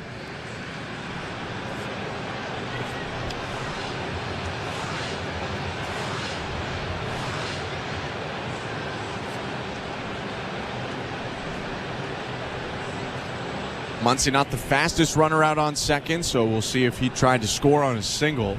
1-1. Bounce back to the mound. Muncy off the second base bag. Throw back there from Gausman, and Muncy retreats in time. That means Outman is safe at first on a failed fielder's choice, as Gausman hesitated before the throw and then decided still to try at second instead of at third, or at first, pardon me, where there was a force out. So it's first and second, one out. Well, the most important thing with one out and a guy on second base, and you have to think that you have a 3-run lead as well. Gausman catches that baseball. He looks Muncy back, and as soon as Muncy makes an attempt to go back to second base, you turn and throw and get the out at first base. Instead, Gausman tried to run Max Muncy back to second base, and now there's runners on first and second and still one out. The pitch to Gavin Lux is hit foul into the screen behind home plate. 0-1. And Lux doubled off Kevin Gausman earlier in this game, albeit not a hot shot, but rather a ground ball hit just down the left field line. That could be a huge mistake by Kevin Gausman. You have to get an out there. Blue Jays up 3-0, one out, top of the fifth. First and second, and the 0-1. Called strike two. Good fastball on the inside edge. And Kevin Gausman knew it as soon as he threw that ball to Bo Bichette at second base. He put his hands on his head. He knew that he had made a mistake. Now he just has to make pitches. The 2-strike pitch. Called strike three. Fastball at the knees. Lux doesn't love it. Still in conversation with Nick Marley before turning back to the dugout. Third K of the day for Gausman, 2 down. A perfect pitch from Kevin Gausman. A 96-mile-an-hour fastball down in the zone. Might have clipped the bottom of the zone. Gavin Lux doesn't like it, but that's a pretty pitch right there on the inside part of the plate. Alejandro Kirk back from behind the plate, steps out in front of it to give some signals to his infield. They'll play back and shifted to the left against tall right-handed hitter Austin Barnes, the 9-hitter and catcher. First and second, 2 outs, top of the 5th. Gausman staring at Muncy, delivers home. It's strike 1.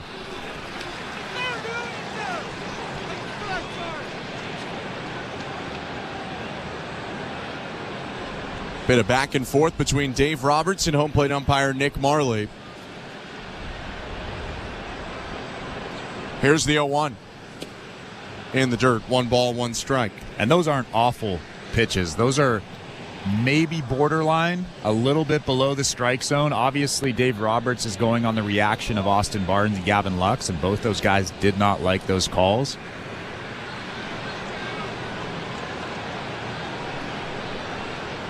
Gausman bouncing on his front left foot, delivers to the plate, and misses inside. Ball 2. 2 balls and 1 strikes the count. This is a big at-bat for Kevin Gausman with Mookie Betts on deck. Gausman's allowed 3 hits today, all doubles, no runs.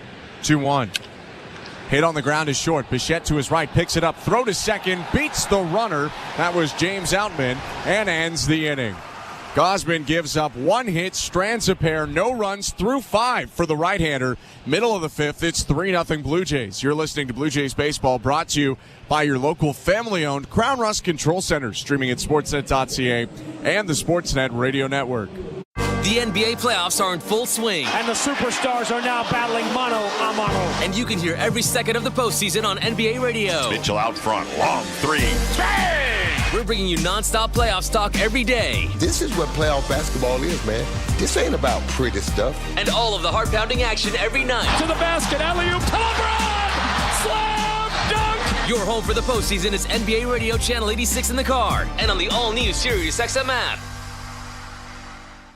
The NASCAR Cup Series is on SiriusXM. Let's go, man! We're back on the track Sunday, 2 p.m. Eastern. It's the Advent Health 400 from Kansas Speedway. Checker flag, baby. Yeah! On SiriusXM NASCAR Radio Channel 90 in the car and on the all-new SiriusXM app. Get closer to everything that moves you wherever you are with the SiriusXM app. Let's make some smoke and drink some beer. Yes! You love listening to baseball. You love talking about baseball, and so do we. That's why SiriusXM has the only channel on the radio dedicated to baseball 24/7. It's MLB Network Radio, SiriusXM Channel 89. News, opinions, passionate baseball talk from former players and GMs, plus interviews with players, managers, and executives, original specials, and much, much, much more. All baseball, every day, on your radio. If you can hear me right now, you've got MLB Network Radio, SiriusXM Channel 89, and on the SiriusXM app. 24/7, 365 coverage of all things NASCAR. All things NASCAR happens exclusively on SiriusXM NASCAR Radio, Channel 90. Sportsnet Radio Network. Welcome to the Timbermart broadcast booth. I'm Ben Schulman alongside Chris LaRue. 3-0 the Blue Jays lead over the Dodgers, bottom of the 5th, and Vladimir Guerrero Jr. leading off. 1 for 2 with a single. The pitch from Ryan Yarbrough is popped up. First base, foul territory. Freddie Freeman reaches up and makes the catch. 1 out. Let's look at the injury report brought to you by Bergmanis Prira Personal Injury Lawyers. If life has thrown you a curveball and you're striking out with your insurance company, get ahead of the count and call Bergmanis Prira Personal Injury Lawyers. You focus on getting better, and Bergmanis Prira will take care of the rest. Visit bplawyers.ca. First, we'll get to Bo Bichette, who enters with 1 out. Nobody on, bottom 5, the pitch. Grounded up the middle softly. Picked up at second by Lux. His throw to first. 2 down. If you weren't with us yesterday, no update today. John Schneider not speaking on Sundays. But Ricky Tiedemann does not require any sort of surgery. He has ulnar nerve inflammation. Alek Manoah also throwing today here at Rogers Center, a bullpen before pitching on Tuesday for the Bisons. Here comes Justin Turner, 1 for 2 with a single in the second, came around to score. 2 outs, bases empty, the pitch. Called strike one. Do you know how many days he has left until the Blue Jays have to make a decision on that? Let me get that exact for you. Okay. I think it's something around this start and one more. 0-1. Called strike 0-2. For those who don't know, when you start a rehab, there's a 30-day clock where you're kind of outside of the roster almost.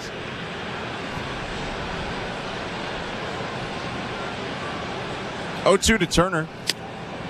Hit foul. Still 0-2. So for Manoah, he made his first start on the 7th. So it would be the 7th again. That's the last time that he can pitch. So he probably pitches Tuesday, which is the 30th, and then pitches sometime over the weekend maybe. And then the Blue Jays make a decision from there. He does have options, so it could be as simple as leaving him there.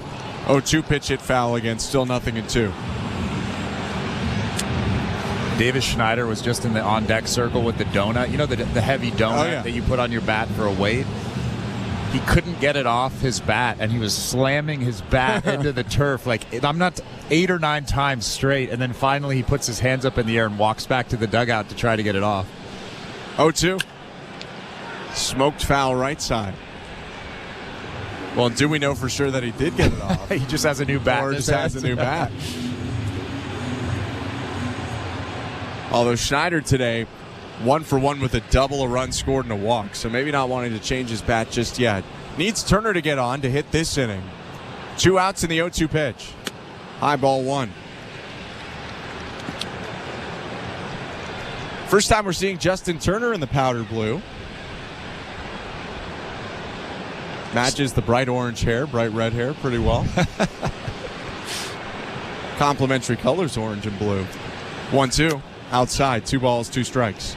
Same big pine tar mark on the back of his jersey, just over the U in his name. He's got a sliding glove, it looks like, peeking out of his back left pocket. Twitch in the back right knee. 2-2. Bounce to second. Picked up by Lux, ranging to his left. Sidearm throw to first. That ends the inning. Blue Jays go down 1-2-3 through 5. They lead 3-0 at Rogers Center. You're listening to Blue Jays Baseball, brought to you by your local family-owned Crown Rust Control Center, streaming at sportsnet.ca and the Sportsnet Radio Network. Take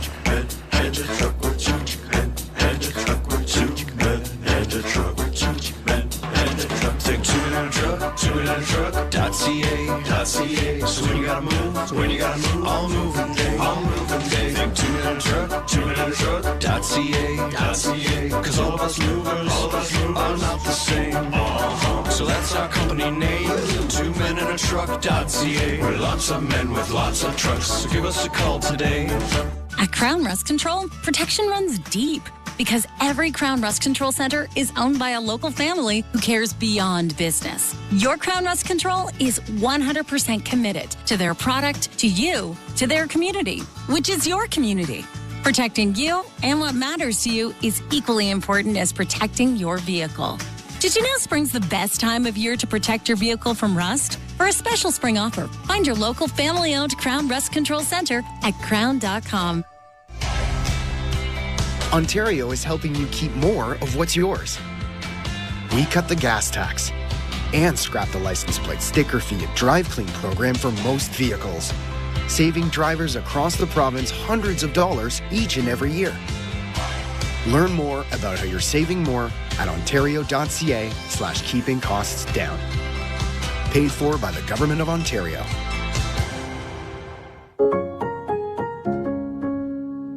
This is Toronto Blue Jays baseball. A game-tying blast from Bo Bichette on Sportsnet 590 The Fan and the Sportsnet Radio Network.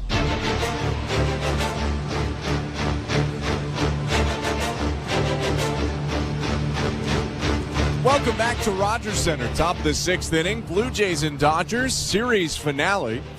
And the Blue Jays with a 3-0 lead. Trying to change that, Mookie Betts leads off for the Dodgers, with Ohtani and Freeman behind him. First pitch from Gausman, popped up, mile high, slicing right and into the seats. Turner, the first baseman, gave it a look.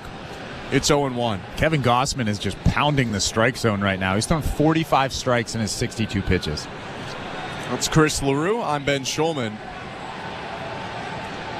Gausman has been really, really good. His 0-1. Called strike, 0-2. And like I said, it's intimidating to pound the strike zone against guys like that. Mookie Betts, Freddie Freeman, Shohei Ohtani, and he's just doing it pitch after pitch. 0-2.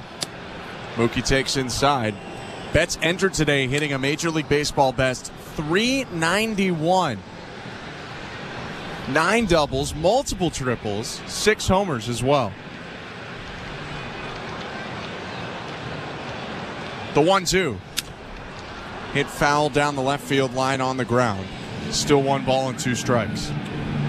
Tried to bury that splitter there against Mookie Betts. Mookie Betts goes down and kind of golfs it foul down the left field line. But he's good at golf, though, as we've talked about. He's good at golf. He's good at bowling. He was the star of his high school basketball team.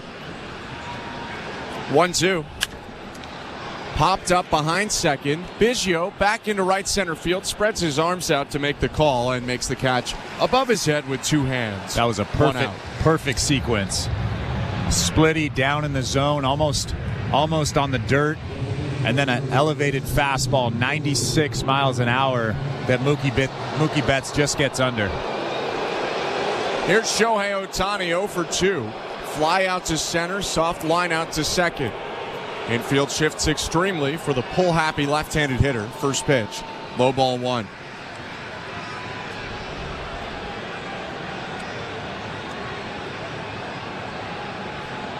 You can just feel more of a buzz every time Ohtani's come up to the plate this series. Even in games the Blue Jays were out of, big cheers every time they got him retired. 1-0. Fouled back into the netting. Ohtani wiggling his left hand. Might have got that one on an awkward part of the barrel. He's still shaking that left hand as he adjusts his helmet and gets ready for the 1-1. That was a tough pitch. In his last at-bat, Kevin Gausman got him on a fastball on the inside part of the plate, and he comes in there, and Shohei shaking his hand. 1-1. Down and away, ball 2. I always wonder how many people, like what percentage of people do you think know why they're booing? Or are they just jumping on the bandwagon of booing? They're booing because he didn't come. I know, but do you think most people know that? I tend to think most people. 2-1. Fouled off the rib by Ohtani. 2-2. Sometimes I think boos are just contagious. I don't think that's wrong. I don't think that's wrong. For sure.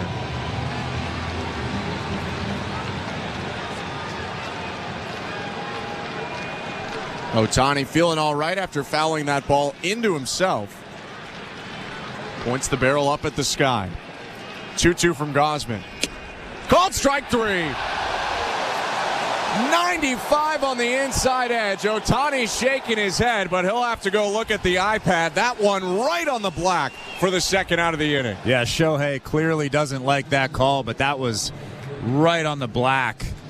Alejandro Kirk does a great job framing that pitch, but coming into Shohei with a fastball is so intimidating, and Gausman has done it time after time today.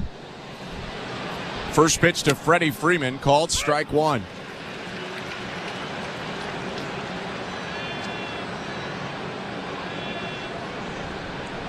Freeman, a 2-time member of Team Canada's World Baseball Classic teams. 0 for 2 today. 0-1. Hit foul, 0-2. Last year told USA Today's Bob Nightingale before the 2023 tournament that he was doing this to honor his mother, who passed away when he was 10. And he said, quote, "I'm not sure what she'd want me to do, but in my heart, this is what I feel like I should be doing to honor her." 0-2 to Freeman. Pummeled to center. Varsho racing back. Angle toward right center. Looking up. Out of here. Second home run of the season for Freddie Freeman. And he homers on his parents' home soil to make it 3-1. And that just shows how good Freddie Freeman is, especially getting that fastball down. Kevin Gausman makes a good pitch there. Fastball on the outside part of the plate, and Freddie Freeman just goes down and gets it. Hits a line drive over the fence and in center field. That was an impressive swing from Freddie Freeman. There have been a couple, wall scrapers, close ones in this series. Not that one. 425 feet out to center. And the first major mistake made by Gausman today. It's 3-1 Blue Jays. 2 outs, the pitch to Teoscar Hernandez, called strike 1. And Freddie's dad, who is sitting right above the Dodgers dugout, standing, clapping his hands after that one. That was a good pitch, down and away. Freddie's so good at just extending those arms. Freddie's dad is Fred Freeman of Windsor. 0-1. Fouled off, 0-2. With 2 down, the base is empty, and the Blue Jays up 3-1 in the top of the 6th. A quick peek at the St. Louis Bar and Grill out-of-town scoreboard. Yankees leading right now over the Milwaukee Brewers in the bottom of the 4th. It's a 1-0 Yankees lead because of a solo home run by Aaron Judge. His 6th of the season came in the top of the 1st. And it's again 1-0 Yankees on the St. Louis Bar and Grill out-of-town scoreboard. 0-2 from Gausman. Rip and a miss by Hernandez. 5th K of the day for Kevin Gausman, and he ends the top of the 6th. First run of the day, though, for the Dodgers. It's a Freddie Freeman solo shot that makes it 3-1, middle of the 6th inning. You're listening to Blue Jays Baseball, brought to you by your local family-owned Crown Rust Control Center, streaming at sportsnet.ca and the Sportsnet Radio Network. Hey, it's Taylor. Welcome to SiriusXM Channel 13, Taylor's version. Now for free in your car for a limited time through May 6th. All Taylor music. It's finally here. My new album, The Tortured Poets Department, is out now. Plus, hear Taylor's surprise album drop, The Anthology. On Channel 13, Taylor's version. I hope you love it. The South Carolina Gamecocks are on top of the women's college basketball world yet again. Perfection for South Carolina. 38 games, 38 wins. We're reacting to the perfect season and talking to the biggest names right here on Channel 374. Congratulations, Coach Staley. What does this particular title mean to you? This title is pretty special because it was unexpected. Keep it locked into SiriusXM SEC Radio as we continue to break it all down and celebrate the Gamecocks' 3rd national title. You love listening to baseball. You love talking about baseball. You love yelling at your buddies about baseball because they love baseball, and so do we. That's why SiriusXM has the only channel on the radio dedicated to baseball 24/7. It's MLB Network Radio, SiriusXM Channel 89. News, opinions, passionate baseball talk from former players and GMs, plus interviews with players, managers, and executives, and much, much, much more. If you can hear me right now, you've got MLB Network Radio, SiriusXM Channel 89, and on the SiriusXM app. The Blue Jays are in flight, leading 3-0. Blue Jays fans, this is Ross Atkins, and you're listening to Blue Jays Baseball on Sirius XM. Sportsnet Radio Network. Welcome to the Timbermart broadcast booth. I'm Ben Schulman alongside Chris LaRue. Bottom of the 6th inning, Davis Schneider leads off, 3-1 Blue Jays, and Ryan Yarbrough misses downstairs to start the inning, ball 1. Davis Schneider finally got that donut off his bat. He did. Took a while, but he got there. Schneider 1 for 1 with a double, a run scored, and a walk. 1-0. Doesn't start his swing in time. It's a called strike. Boy, did that look off the plate outside. 1-1. Yeah, that's a tough call for Davis Schneider. He doesn't really react ever to bad calls, which I kind of like about him. He hides all of his emotion behind the mustache. 1-1 pitch. Swing and a miss. Big hack there. It's 1-2. Third inning of work for the Dodgers lefty Ryan Yarbrough. Faces Schneider, Dalton Varsho, IKF this inning. 1-2. Swing and a miss, strike 3. Ugly there from Schneider, completely fooled by that slow curve. 1 out. An awkward swing from Davis Schneider. That was that tough horizontal slider from Yarbrough that started in the left-handed batter's box and kind of breaks all the way almost to the hip of Davis Schneider. Really tough pitch. 1 down now, bases empty, bottom 6. The pitch to Dalton Varsho. Shows bunt, pulls it back, 1-0. Funny enough, the third baseman, Max Muncy, already playing in, but Varsho never bunts it to that side. He's a drag bunter almost exclusively, and Freeman and Lux at first and second are still playing deep. Bad scouting report. Yeah. Not very Dodger-like. 1-0. Shows bunt again and pulls it back, 2-0. This time Freeman moves in a little, and he's talking with his dugout. Because Freeman's been around long enough to know, hey, why is this guy still trying to bunt with the third baseman all the way on the infield turf? Well, Freddie's a smart guy. He knows exactly what's going on. It looks like Varsho's trying to drag bunt, but I don't know what's happening. 2-0. Swing and a foul back, 2-1. Dodgers infield on the right side stayed back there, although Varsho had 2 balls, no strikes, maybe changes up what he's trying to do. Perhaps pick out a pitch to drive, has also shown them twice already. He was thinking about the bunt. Left on left, 2-1. Bunts it and pops it up behind the plate. The catcher, Barnes, makes the catch on the side warning track. 2 down. With one of the most electrifying closers on the mound, what better way to celebrate on a Canadian holiday than by receiving our Canadian Closers replica jersey? Be one of the first 15,000 lucky fans at the ballpark on Monday, May 20th for our 3:07 p.m. game to receive a Jordan Romano blue replica jersey. To get your tickets and learn more, visit bluejays.com/promotions. Nobody on, bottom 6, 3-1 Blue Jays. IKF batting from the right side. Pitch from Yarbrough. Slow curve for strike 1.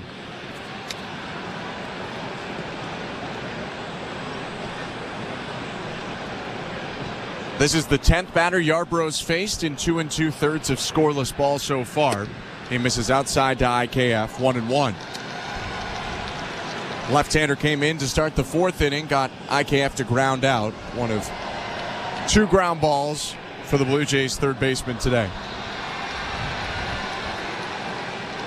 1-1.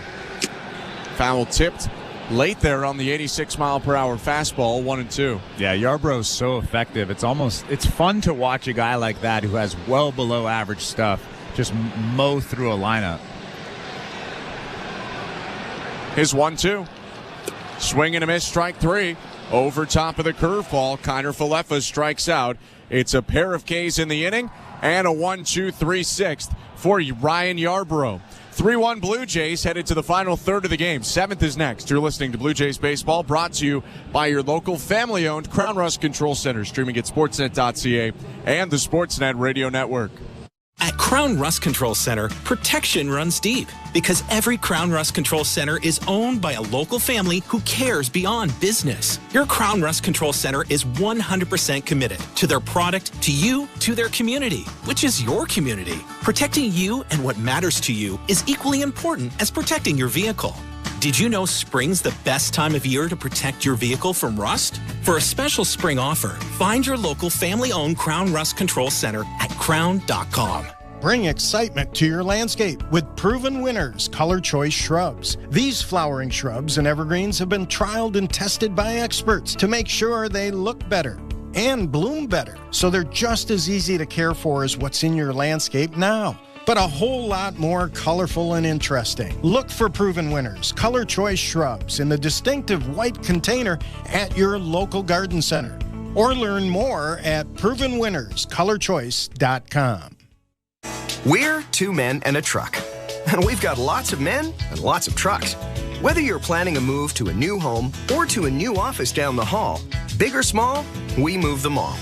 We even sell packing and moving supplies. But no matter what you need, we'll do it with a smile. With a 96% referral rating and the professionalism you can trust, the choice is simple.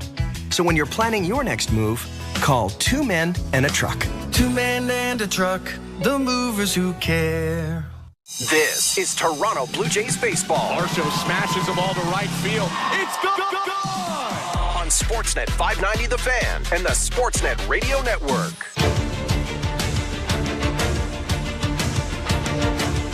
Road half of the 7th at the Rogers Center. 5-6-7 for the Dodgers. Max Muncy leads off with Andy Pajas and James Outman behind him. Blue Jays looking to avoid the sweep here. Kevin Gausman still on the mound for Toronto. And to start the 7th, will throw his 78th pitch. It's strike 1. I'm Ben Schulman alongside Chris LaRue. Gausman did give up his first run of the start last inning on a solo home run. 0-1. Downstairs, 1 ball, 1 strike.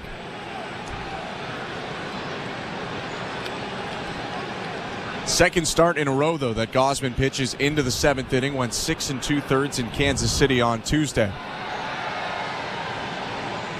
1-1. Hit hard, foul just past the first base coach Clayton McCullough for the Dodgers, and it's 1-2.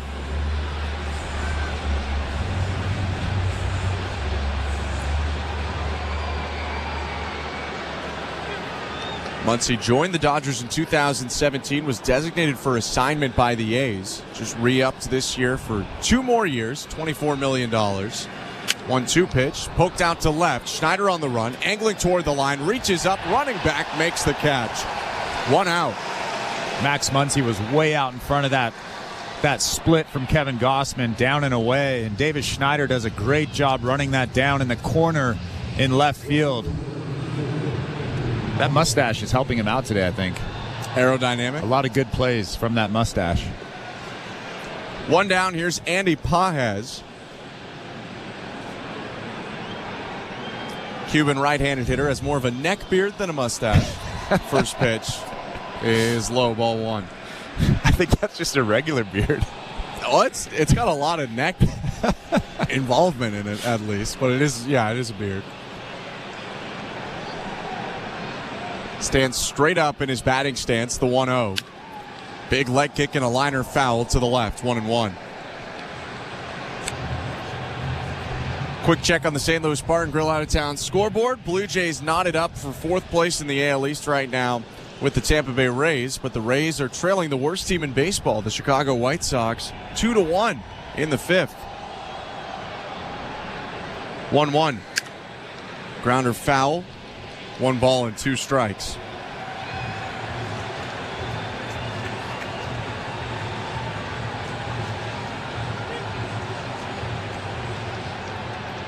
Robbie Grossman and Danny Mendick with RBI singles in the 4th inning for the White Sox have given them a 2-1 lead over Tampa Bay on the St. Louis Bar and Grill out-of-town scoreboard. 1 out, bases empty at Rogers Center. 1-2 pitch. Pages lines it to right, sinking and down. Springer corrals it on 1 hop near the foul line. Pages will remain at first with a 1-out single. That was one of the few times that Kevin Gausman missed a spot today. He was supposed to come up and in with that fastball. Alejandro Kirk had that target up around the hands, and he threw it down in the zone. You could see him slapping his leg. He knows he missed his spot. Pages does a good job driving it to right field. Only the 5th hit the Dodgers have so far today off Gausman. And actually the first single. They had 3 doubles and a homer first. But now a single by Pages. He leads off first base. And the pitch to Outman popped up back of third. IKF racing back. He's called off by Schneider, who makes the catch in shallow left near the foul line. 2 outs.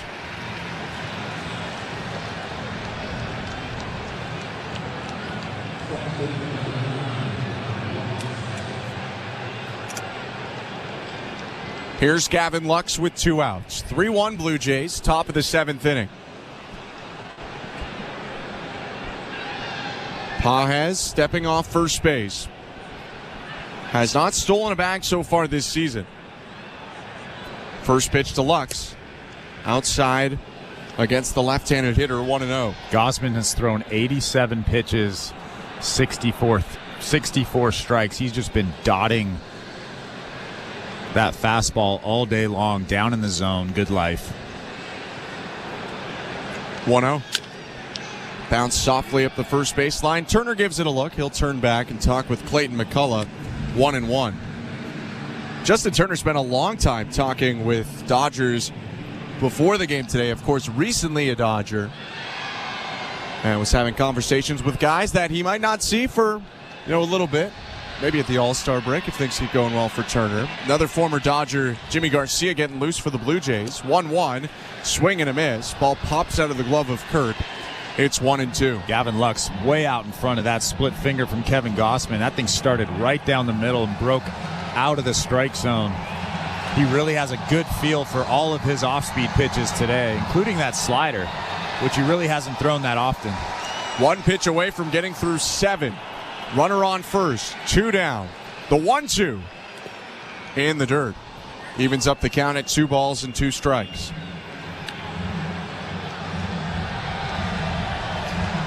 Along with Jimmy Garcia, the left-hander Tim Meza also warming up for the Blue Jays in left field.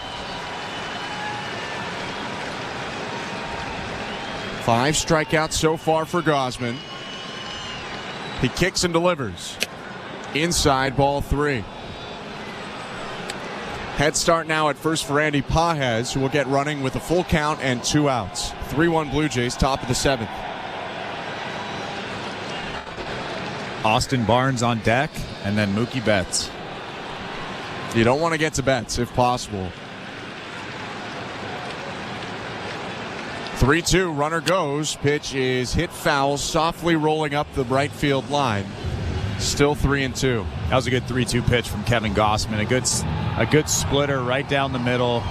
Gavin Lux was out in front of it, expecting something hard. I'd just throw a fastball down and away here, see what he can do with it.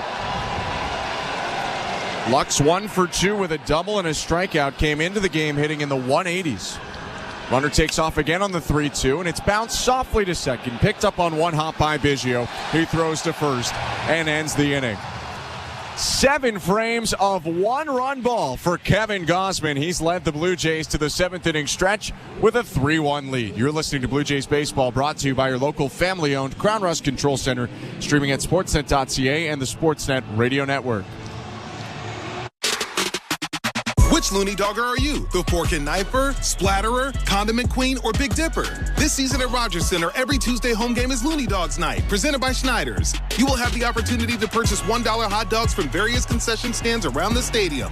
Then show the world your Looney Dog style. Because whether you're the mustard maven or ketchup king, no Blue Jays game is complete without hot dogs. So don't miss out on this deal.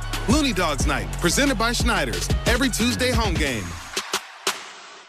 Hi, I'm Buck Martinez, live from the showdown between Pizza and inflation.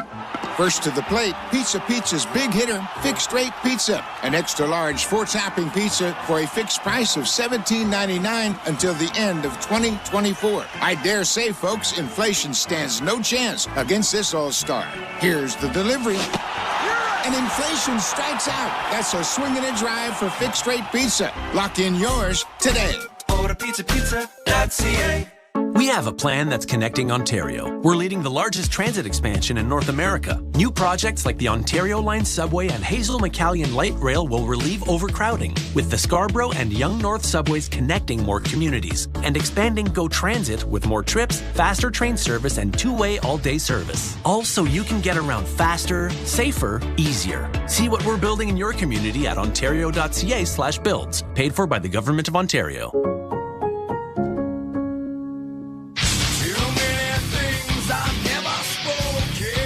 Hey, this is Tim Meza. You're listening to Toronto Blue Jays Baseball on the Sportsnet Radio Network. Welcome to the Timbermark broadcast booth. I'm Ben Schulman alongside Chris LaRouche. Show Ali, our host today. He and Jesse Rubinoff will have Blue Jays talk after the game. Nick Blackmore, our producer, Andrew Adams, and Stephen Coyle, our technical directors. With the Blue Jays up 3-1, bottom of the 7th about to start, Alejandro Kirk, who's homered and singled already today, steps in for the 3rd time. Ryan Yarbrough still on the bump for the Dodgers, reliever in his 4th inning of work. Left on right pitch, misses inside, 1-0. Kirk, the only guy to reach against Yarbrough so far, his single in the 2nd inning. Or pardon me, in the 4th.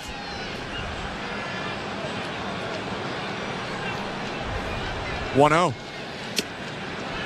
Outside, 2 balls, no strikes.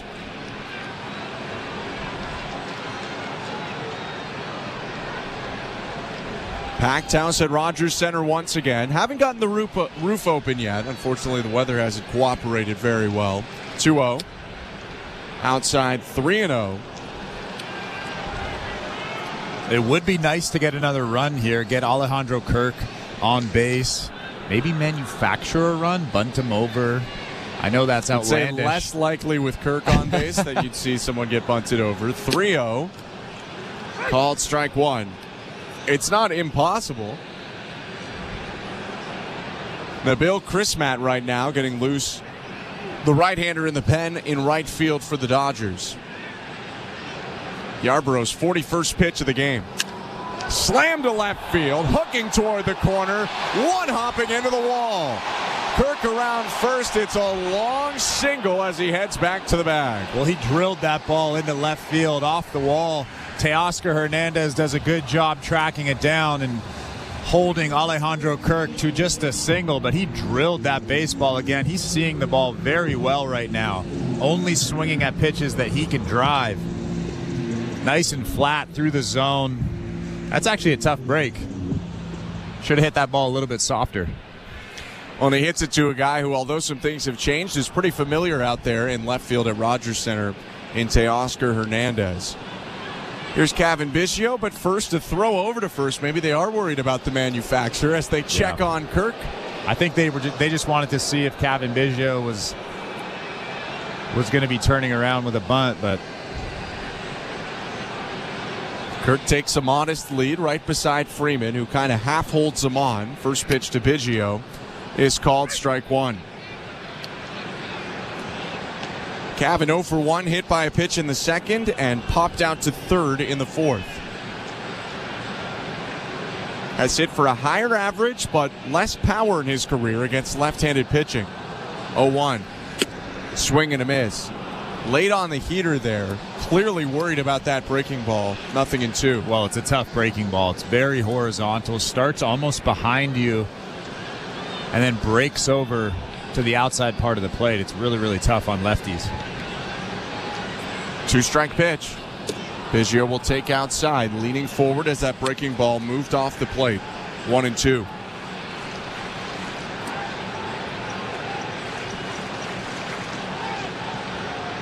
Biggio asks for time. He's trying to get his footing right in the back of the box. Now bangs the barrel off his front right foot and settles in. Yarbrough on the third base side of the rubber. Ball behind his back. Tucks it into his glove. Chest high. I'll look at first. And the 1-2. Outside again. 2 balls, 2 strikes.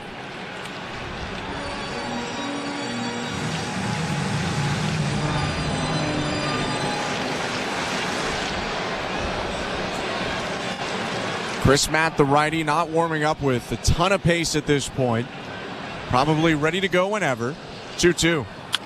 Biggio hits a bouncer up the middle. Glove by the second baseman Lux. Flip to Betts for 1. Back to first. Double play. 4-6-3 turned by the Dodgers. That erases the hit from Alejandro Kirk. And there are 2 outs. And that's why I'm such a big fan of manufacturing runs. Because of situations like that, you could try to bunt him over, maybe just on the first pitch, and then give the guy a chance to drive the ball. But at least try to move that runner over. That's a big run out there. Leading by 2 against the Dodgers, not enough. Leading by 3, that's a much more comfortable lead. Here's George Springer, 0 for 3 today. First pitch. Hit down the right field line into the netting. Caught off the net on the ricochet by the ball boy down there. 0-1. That's a nice play. Was it yesterday when he got out of the way of the baseball? Now, they might rotate, so I don't want to get him in trouble. But whoever was down there just ran out of the way. 0-1 pitch is high, ball 1. You said Teoscar knows this ballpark well. He knows this ballpark well, too. It's true. With the new dimensions, maybe even better than Teoscar does. Hernandez, the left fielder for the Dodgers. 1-1 to the Blue Jays right fielder, George Springer. Swing and a miss. Big hack. Way out in front on the curve.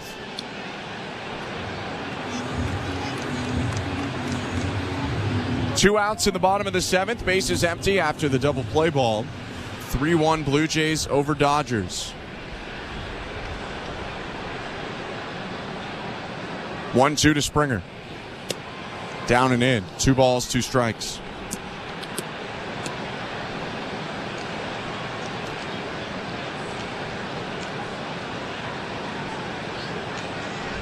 Springer's done a lot of damage on soft stuff this year. All 3 of his homers have come on non-fastballs. 2-2. Down and in, ball 3. Good take. Another slow slider from Yarbrough that started in the other batter's box and then broke almost and hit George Springer in the right foot. Didn't hit him, but almost hit him. Yarbrough sets. Guerrero on deck with 2 outs, the 3-2 to Springer. Spoils it foul. A fastball on the outer edge at 86. Hit into the seats down the right field line. Springer adjusting his batting gloves and stepping back in. Holds the bat close to his chest. Almost no movement in his stance until Yarbrough becomes set. Then he brings the bat above his right shoulder. 3-2. Fouled it back again. Yarbrough reached back for 88 there. Springer put it into the screen. Throwing some fuzz out there. Oh, yeah. I'm sure a lot of people are listening thinking, I could throw that hard. 88? Yeah. I think a lot of baseball players could throw 88. A lot of baseball players could, but not, myself included, not a lot of the people listening.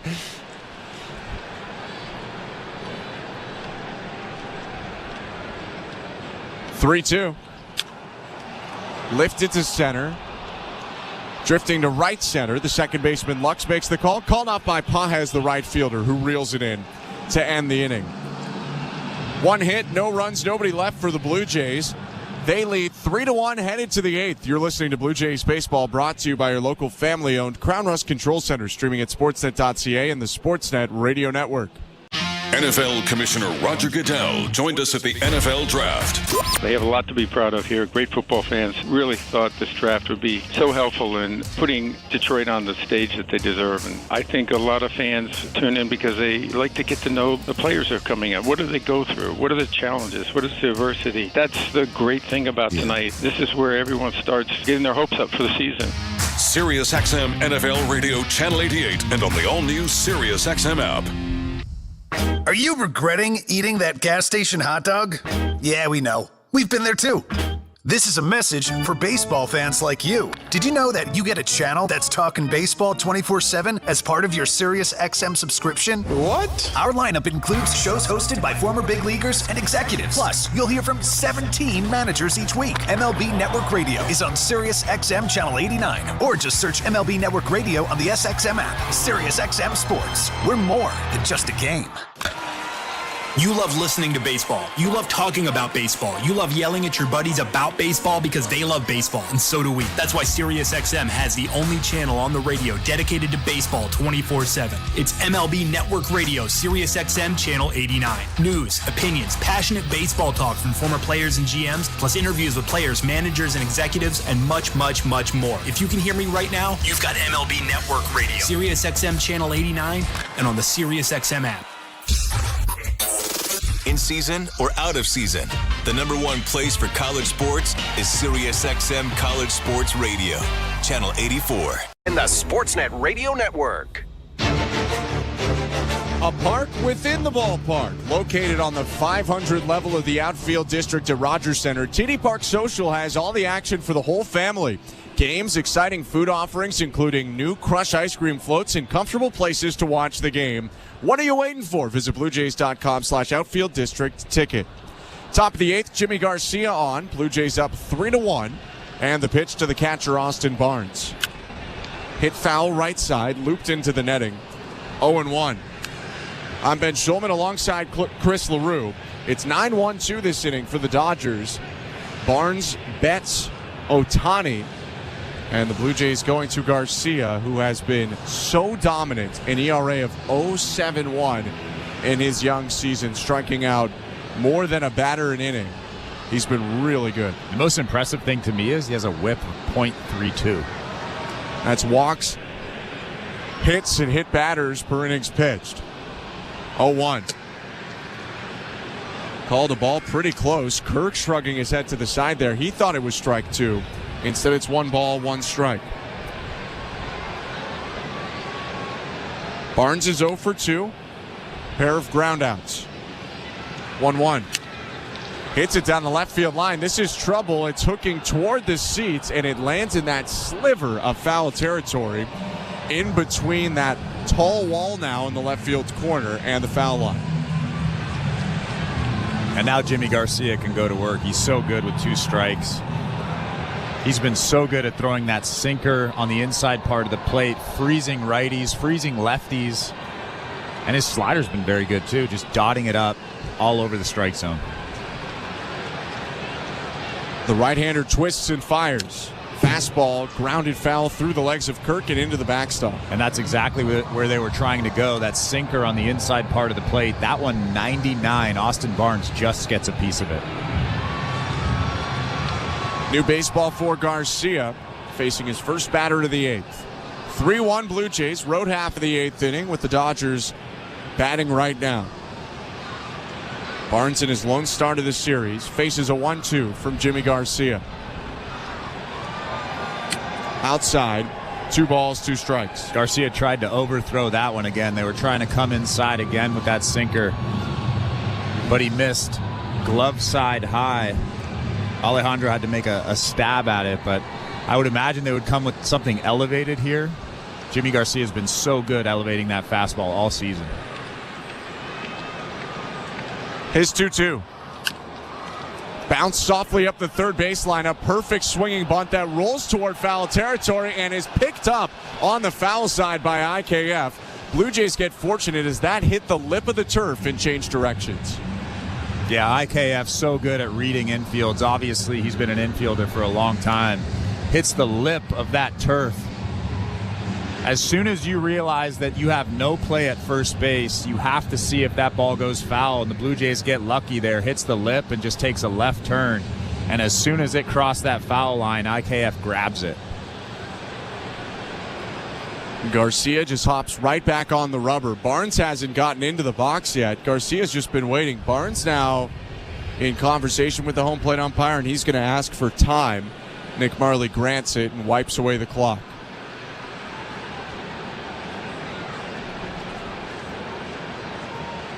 Now the catcher back in the righty batter's box. 2-2 once again. Outside, ball 3. This has been a battle to start this inning. Austin Barnes against Jimmy Garcia. 7 pitches already. And you're really bringing Garcia more because Mookie Betts and Shohei Ohtani are coming up. But Barnes is making it difficult. Yeah, you can't lose him here. It's a big pitch. 3-2 popped up. Foul behind the plate, out of play. There was the slider from Garcia. Throws 2 types of fastballs in the 4-seamer and the sinker, both mid to high 90s. And then he's mid to high 80s with the sweeper, curve, slider, and a changeup. 3-2 pitch. Fouled back again. The veteran Austin Barnes will not go down without spoiling off several good pitches from Jimmy Garcia. Oh, he's pounding the strike zone, letting Austin Barnes make contact. He's thrown both those last 2 pitches over the middle of the plate, and I would imagine he would do it again here. 3-2. High and inside, ball 4. Barnes' walk brings the tying run to the plate, and it's Mookie Betts, a guy who hit 39 home runs last season. Yeah, now you have to try to make good pitches. But again, so tough because you can't be too careful because you have Shohei on deck, and you can't be careful with Shohei because you have Freddie Freeman after that. This is such a tough lineup, even for a guy like Jimmy Garcia. 5'9" middle infielder Betts in the righty batter's box. The first pitch. Down and away, ball 1. Some of the fans near home plate trying to spur on Garcia and the Blue Jays right now. They lead 3-1, top of the 8th. Barnes leading off first without a ton of speed. 1-0. Betts swings and misses at 95 over the heart of the plate. 1 ball, 1 strike. Big hole on the right side. Kevin Biggio is almost behind second base. Justin Turner holding on Austin Barnes at first base. Mookie Betts uses the whole field too. He's very good at going the other way. 1-1. Outside, ball 2.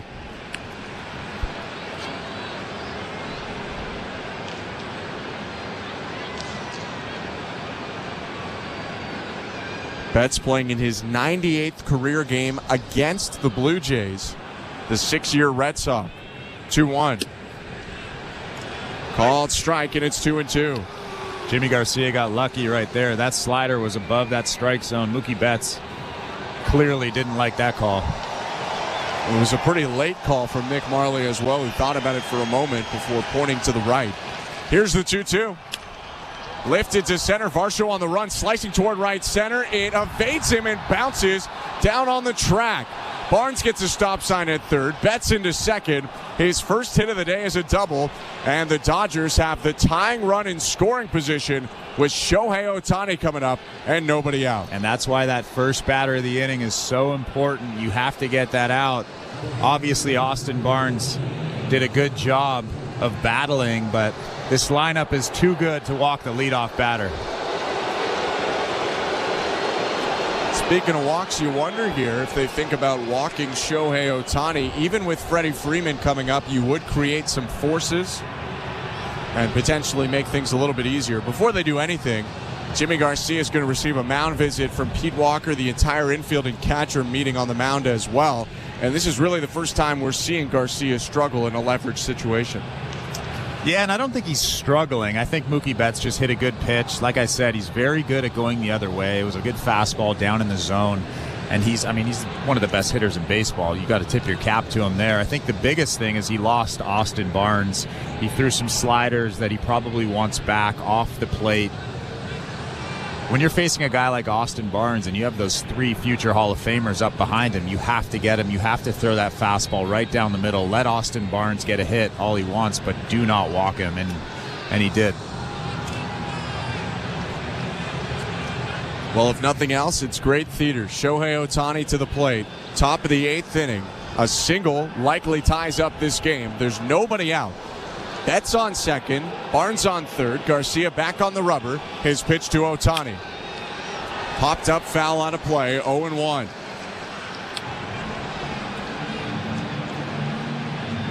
After that Betts double, Shohei is the lone player in the top 3 for the Dodgers without a hit today. He's 0 for 3. 2 for 12 overall in the series. 0-1. Popped up, back of second. Biggio out on the shallow right field turf makes the catch, and Ohtani does not come through. There's one out. Yeah, good fastball up around the letters. And like I said earlier, Shohei is susceptible to that fastball up in the zone, and he swings at it there and pops it a mile high. Kevin Biggio settles underneath it, but a good pitch from Jimmy Garcia. Now you have another tough hitter. They're going to walk Freddie Freeman here. It allows you to walk Freeman. And it's certainly still a tough hitter in Teoscar Hernandez coming up, but it is a kind of a different zone altogether after you get out of that top 3. Bases loaded now after the walk. Runners had to stay put on the Ohtani pop-up. And so the Blue Jays here can try and turn 2 to end the inning or go home for a force play if they want. Hernandez 0 for 3. 2 lineouts and a strikeout. Garcia kicks and fires home, and Teoscar lifts a fly ball down the right field line, slicing toward foul territory. Turner back, can't make the play as it hits the netting just above him on the over-the-shoulder attempt. So it's 0-1. And Kevin Biggio playing almost behind second base. Justin Turner well off the line at first base, trying to protect that hole in between first and second.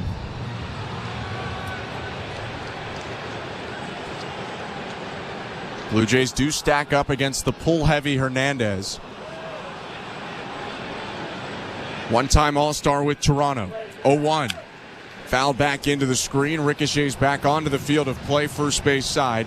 0-2. Now you have to expand. Elevate a fastball up around the letters. Bury a slider here. Alejandro Kirk has to be a wall behind home plate. Jimmy gets a lot of swings and misses on his curveball, his changeup as well. Right-hander kicks and delivers. Foul tip into the glove, strike 3. Kirk holds on to it. Hernandez strikes out, and there are 2 down. Still the bases loaded for the Dodgers. And that sinker right there had a ton of movement. So much run on the inside part of the plate. Just sneaks right underneath the bat of Teoscar Hernandez at 97 miles an hour. Lefty Tim Meza has been warming up for a while. Max Muncy is about to come to the plate, and John Schneider is walking out to the mound. It's been a 20-pitch inning already for the oft-used Garcia. They are going to go to the bullpen. The fans give a cheer to Jimmy, and Meza will try to finish the job with the bases loaded and 2 outs. Let's go to today's host with the Blue Jays up 3-1. Here's Show Ali. Thank you very much, Ben. And before we check that St. Louis Bar and Grill out-of-town scoreboard, don't forget we have Jays Talk this afternoon. Jesse Rubinov is here at the Rogers Center with me. He and I will stick around, take your calls and texts, 590-590, name and locations where you can send those texts. The People's Text line, like I always say, is always open. I will throw out the numbers to call after the final out. All right, Stanley Cup playoffs. Round 1 action continuing today with 4 games on the schedule. Jets at Avalanche, game 4 on right now. Colorado leading this series 2-1. Right now this game is tied at 1. 15 minutes to go in the second period. You can watch that game on Sportsnet. We'll get the Canucks playing a little earlier than usual. They're in Nashville taking on the Predators for game 4. They hold a 2-1 series lead. Puck drop goes at 5 Eastern, 2 Pacific. You can watch it on Sportsnet and Sportsnet Pacific. You can listen to it on Sportsnet 650 in Vancouver. Canucks Central postgame will have you covered after the final horn. Head coach Rick Tocchet would not confirm Casey DeSmith would start in net when asked point blank. No Thatcher Demko either. Elliot Friedman of Sportsnet saying it's Artur Sylov starting in net tonight for Vancouver. Later tonight, we'll get Rangers at Capitals. New York leads the series 3-0 as they aim for a sweep of Alexander Ovechkin and the Caps. Puck drop of that game goes. It's 8 Eastern, 5 Pacific. You can watch it on Sportsnet and Sportsnet 360. And the late game tonight, another Canadian team will get going as the Oilers are in Los Angeles to take on the Kings. Edmonton has a 2-1 series lead entering play today. You can watch Connor McDavid and company on Sportsnet West, Sportsnet 1, and the main Sportsnet channel. Puck drop of that game goes at 10:30 p.m. Eastern, 7:30 Pacific. And over in the NBA, first-round playoff action continuing as well. 4 games on the go. 1 game in action right now. Knicks 76ers. New York entering play with a 2-1 series lead. Right now, with less than 30 seconds, the Knicks are up 95-90. Blue Jays baseball is brought to you by Crown Rust Protection. Back to the action. Here's Ben Schulman and Chris LaRue. Thank you, Joe. The Blue Jays leading 3-1, top of the 8th inning. Bases loaded, and the left-hander out of the pen for Toronto is Tim Meza to take on lefty swinger Max Muncy. Tying run on second, go-ahead run on first for the Dodgers. Meza kicks back and fires, and Muncy takes strike 1, a 93-mile-per-hour sinker at the top of the zone. And that's the most important thing in this at-bat, strike 1. You don't want to fall behind 1-0. Jimmy Garcia started this inning, gave up a walk and a double. 2 outs after that, did intentionally walk 1 batter. 0-1 is fouled back into the netting, 0-2. And although there's a 3-batter minimum, if Meza can get the out here, you can switch the pitcher during an inning break. So the Blue Jays trying to bridge Garcia to Meza to Romano for the 9th. Meza cupping his right ear with his glove, trying to hear the pitch calm with the fans getting loud. Lefty in the set, bases loaded. His 0-2. Just outside, ball 1.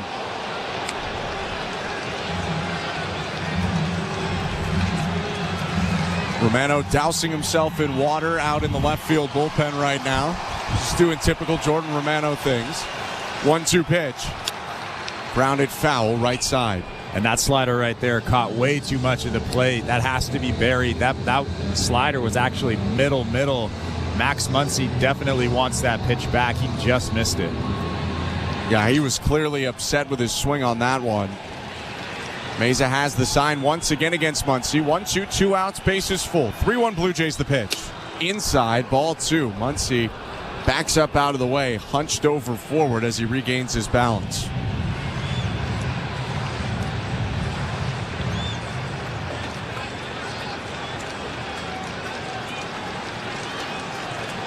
Here's the 2-2. In the dirt, ball 3. And now all 3 runners get a head start here. And again, even though this is a 3-2 count, you still have to throw a good pitch to Max Muncy. He has a ton of power.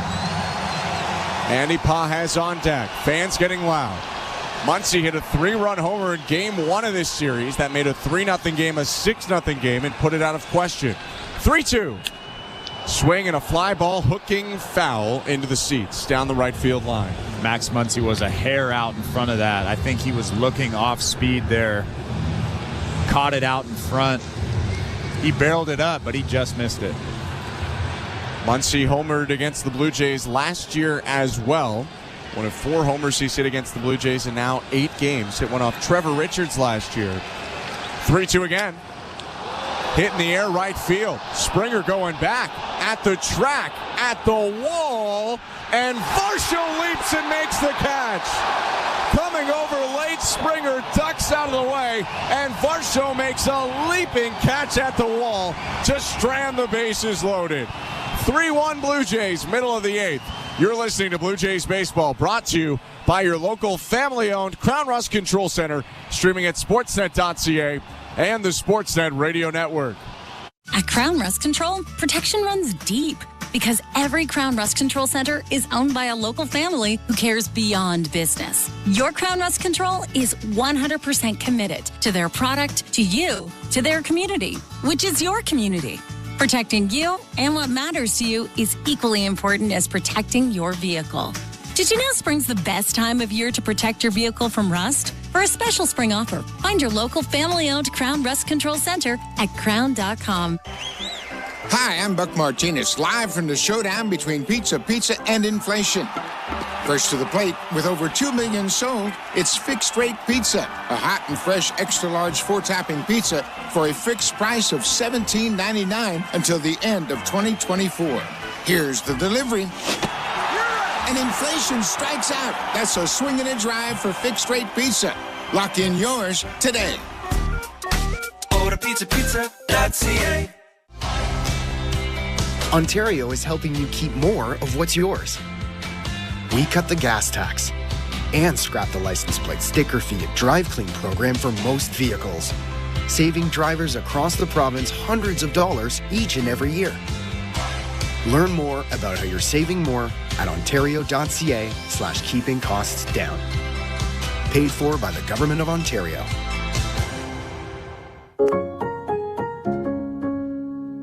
This is Toronto Blue Jays baseball. Swanson staring at second, comes home with a 2-2. Swing and a miss, strike 3. On Sportsnet 590 The Fan and the Sportsnet Radio Network. This copyrighted broadcast is presented by authority of Rogers Blue Jays Baseball Partnership. It may not be reproduced or retransmitted in any form, and the accounts and descriptions of this game may not be disseminated without the express written consent of Rogers Blue Jays Baseball Partnership or the Sportsnet Radio Network. First pitch of the back half of the 8th is ball 1 from Nabil Crismat, making his season debut. Spent time with the Padres and the D-backs last year. His 1-0 to Vladimir Guerrero Jr. Ripped at and missed. Strike 1. 3-1 for the Blue Jays over the Dodgers. I'm Ben Schulman alongside Chris LaRue in the Timber Mart broadcast booth. 1-1.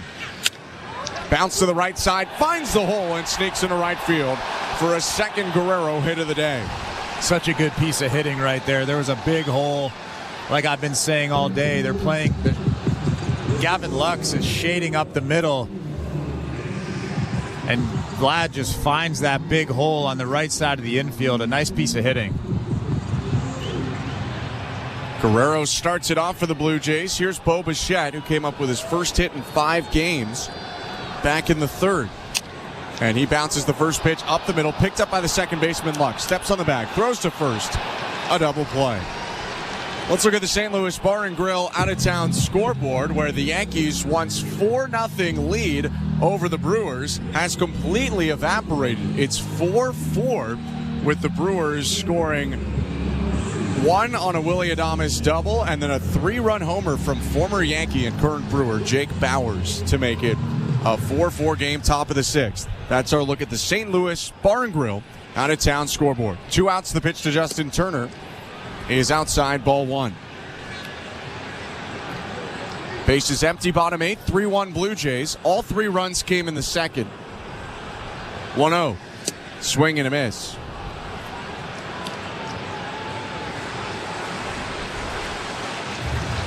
In left field, Jordan Romano getting loose right now. 1-1. Bounce foul. 1-2.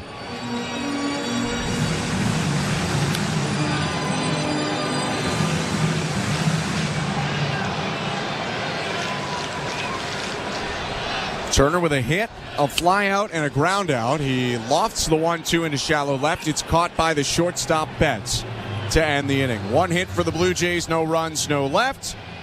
And we'll go to the 9th. 3-1 Toronto. Jordan Romano looking for the save when we return. You're listening to Blue Jays Baseball, brought to you by your local family-owned Crown Rust Control Center, streaming at sportsnet.ca and the Sportsnet Radio Network.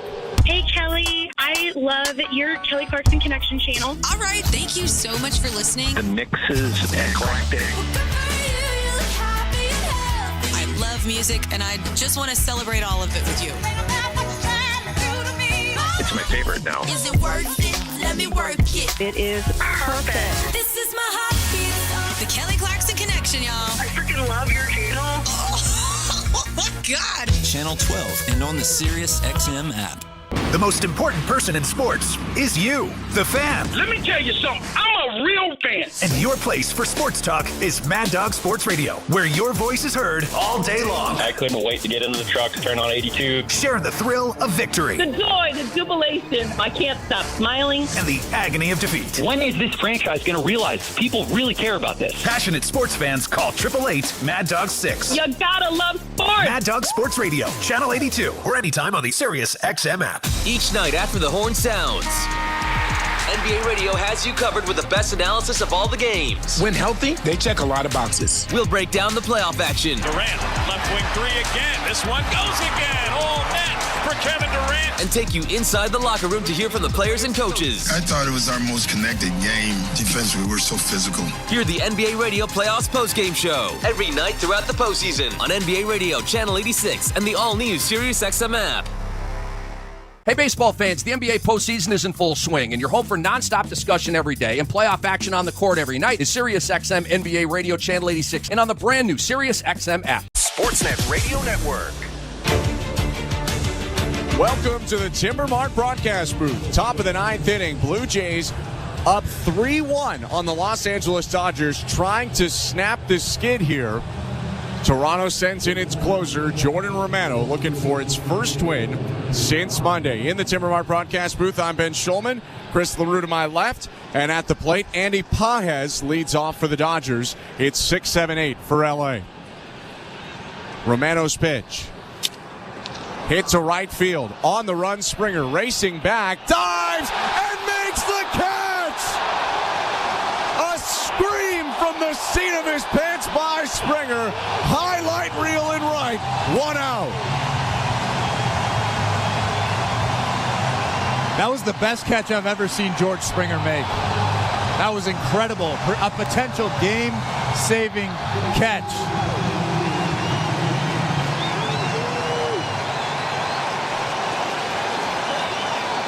Crowd still on their feet as the second hitter of the inning, James Outman, is up. 1 out, bases empty. And the pitch. Foul back, 0-1. Speaking of defense, some changes around the diamond. Justin Turner was the first baseman all day. He has been taken out of the game. Ernie Clement into the game to play third. IKF bumped from third to second. Biggio bumped from second to first.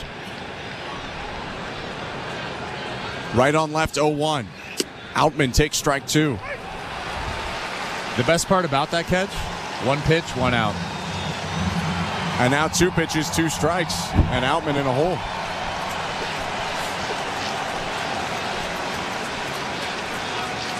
Romano's 4th pitch of the outing. Swing and a miss, strike 3. Got him to chase the slider in the dirt. 2 down. And if we look back to yesterday, Jordan Romano was yanked out of that game at 19 pitches. He didn't like it. We saw him react the way he did.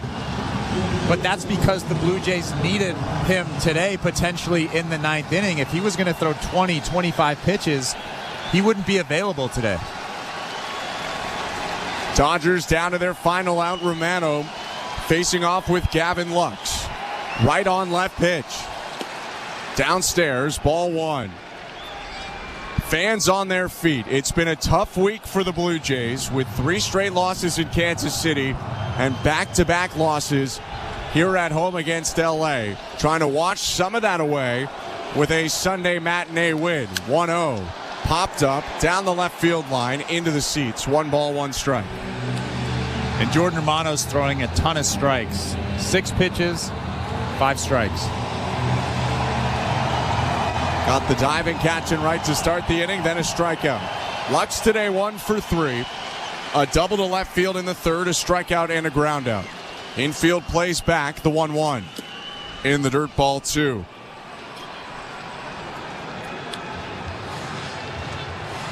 They're drifting against Lux, a left-handed hitter. So Bichette, the shortstop, up the middle. Third baseman Clements plays almost evenly between second and third and right at the back of the dirt. Outfield shifts actually slightly to the opposite direction. Varsho moved towards left center. 2-1. Bounce to first, picked up by Biggio, just foul. 2-2. Looked like the last out of the game. Instead, the Dodgers down to their final strike. A 3-run second powered by a double from Davis Schneider and a home run from Alejandro Kirk has Toronto up 3-1. 7 phenomenal innings as well from Kevin Gausman, giving up just 1. Romano cups his left ear to hear the signal. Ducks down, now comes set, standing tall. His 2-2. Off the handle foul down the left field line. Crowd quieted down for a moment. They'll rev back up for another 2-2.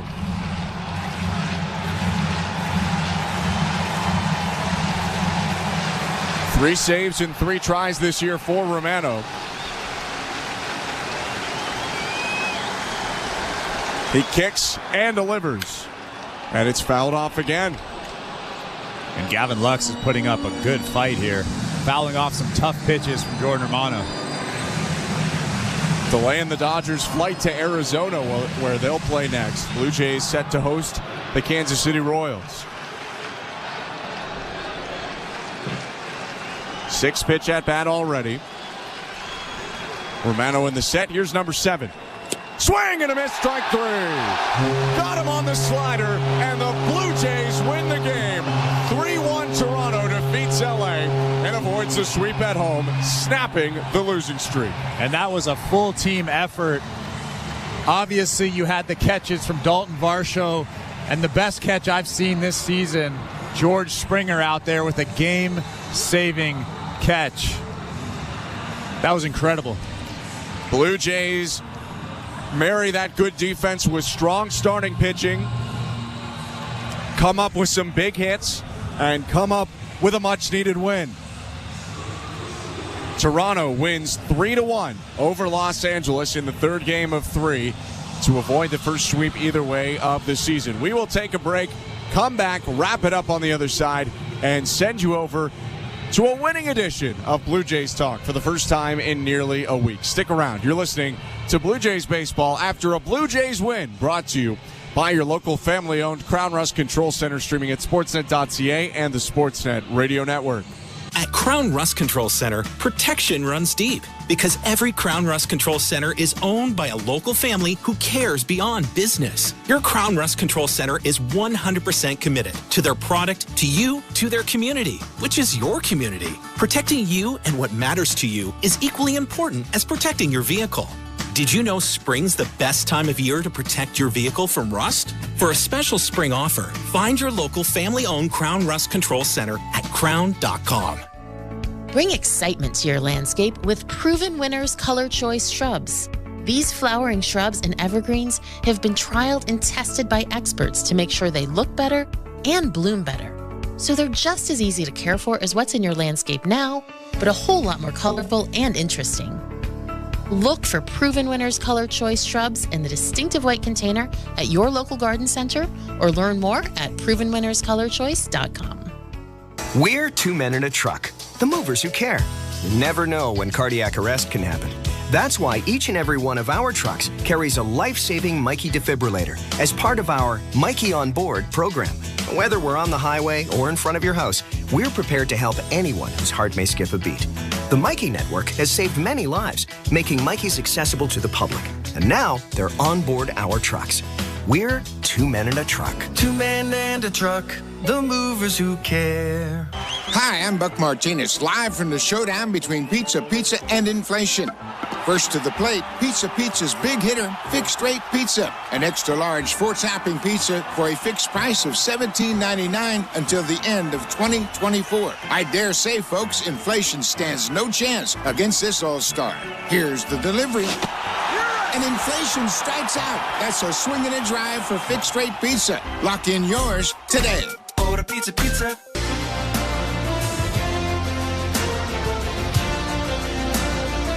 The Blue Jays defeat the Los Angeles Dodgers at home 3-1 and pick up a much-needed win in this series here at home. I'm Ben Schulman alongside Chris LaRue. Appreciate you sticking around. We'll get you to Blue Jays Talk in a moment with Show Ali and Jesse Rubinoff. And you can already start getting your text in, 590-590, name and location. Let's take a look back at the pitching matchup, or I guess kind of a one-sided pitching matchup, bullpen day for the Dodgers. But on the other side, Kevin Gausman got the start for the Blue Jays today. And Chris, he was really, really good through 7 innings. Well, this was his first win of the season. Such a big win, not only for the Blue Jays, but for Kevin Gausman.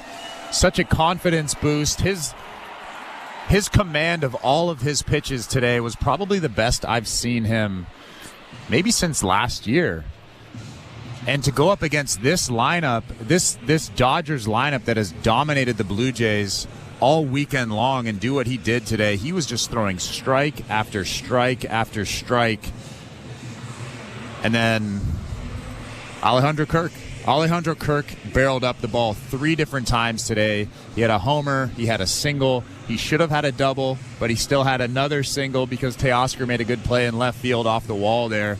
But it was a team effort. Everybody did their part. And then George Springer. Well, first let's get to Kirk, who had 3 hits in the game, like you mentioned, and ends up with the hardest hit ball of his career on that would-be double, as you mentioned, but turned into a single. He ended up hitting the ball over 112 miles an hour, the hardest of his career. Blue Jays would lead 3-1 because of the work he did in the second. First, it was a Justin Turner single and a Davis Schneider double. Second and third for Toronto. At that point, nobody out. They got RBI groundouts from Dalton Varsho and Isaiah Kiner-Falefa. Then Kirk hits a solo homer, and it's 3-0. Response wouldn't come from the Dodgers until the 6th, when Freddie Freeman hit a solo home run, his second of the year, and got LA on the board to make it 3-1. But the tense moment, first at least, came in the 8th inning. They bring Jimmy Garcia in, Kevin Gausman's day done, and Garcia gives up a walk and a double right away with the Blue Jays only up by 2. Gets Ohtani to hit a pop fly to second, intentionally walks Freeman, and then Hernandez strikes out, Teoscar Hernandez, to make it 2 outs, bases loaded, and Max Muncy hits a warning track fly ball against Tim Meza, who would come in to face the lefty that Varsho leaps for and hauls in on the track.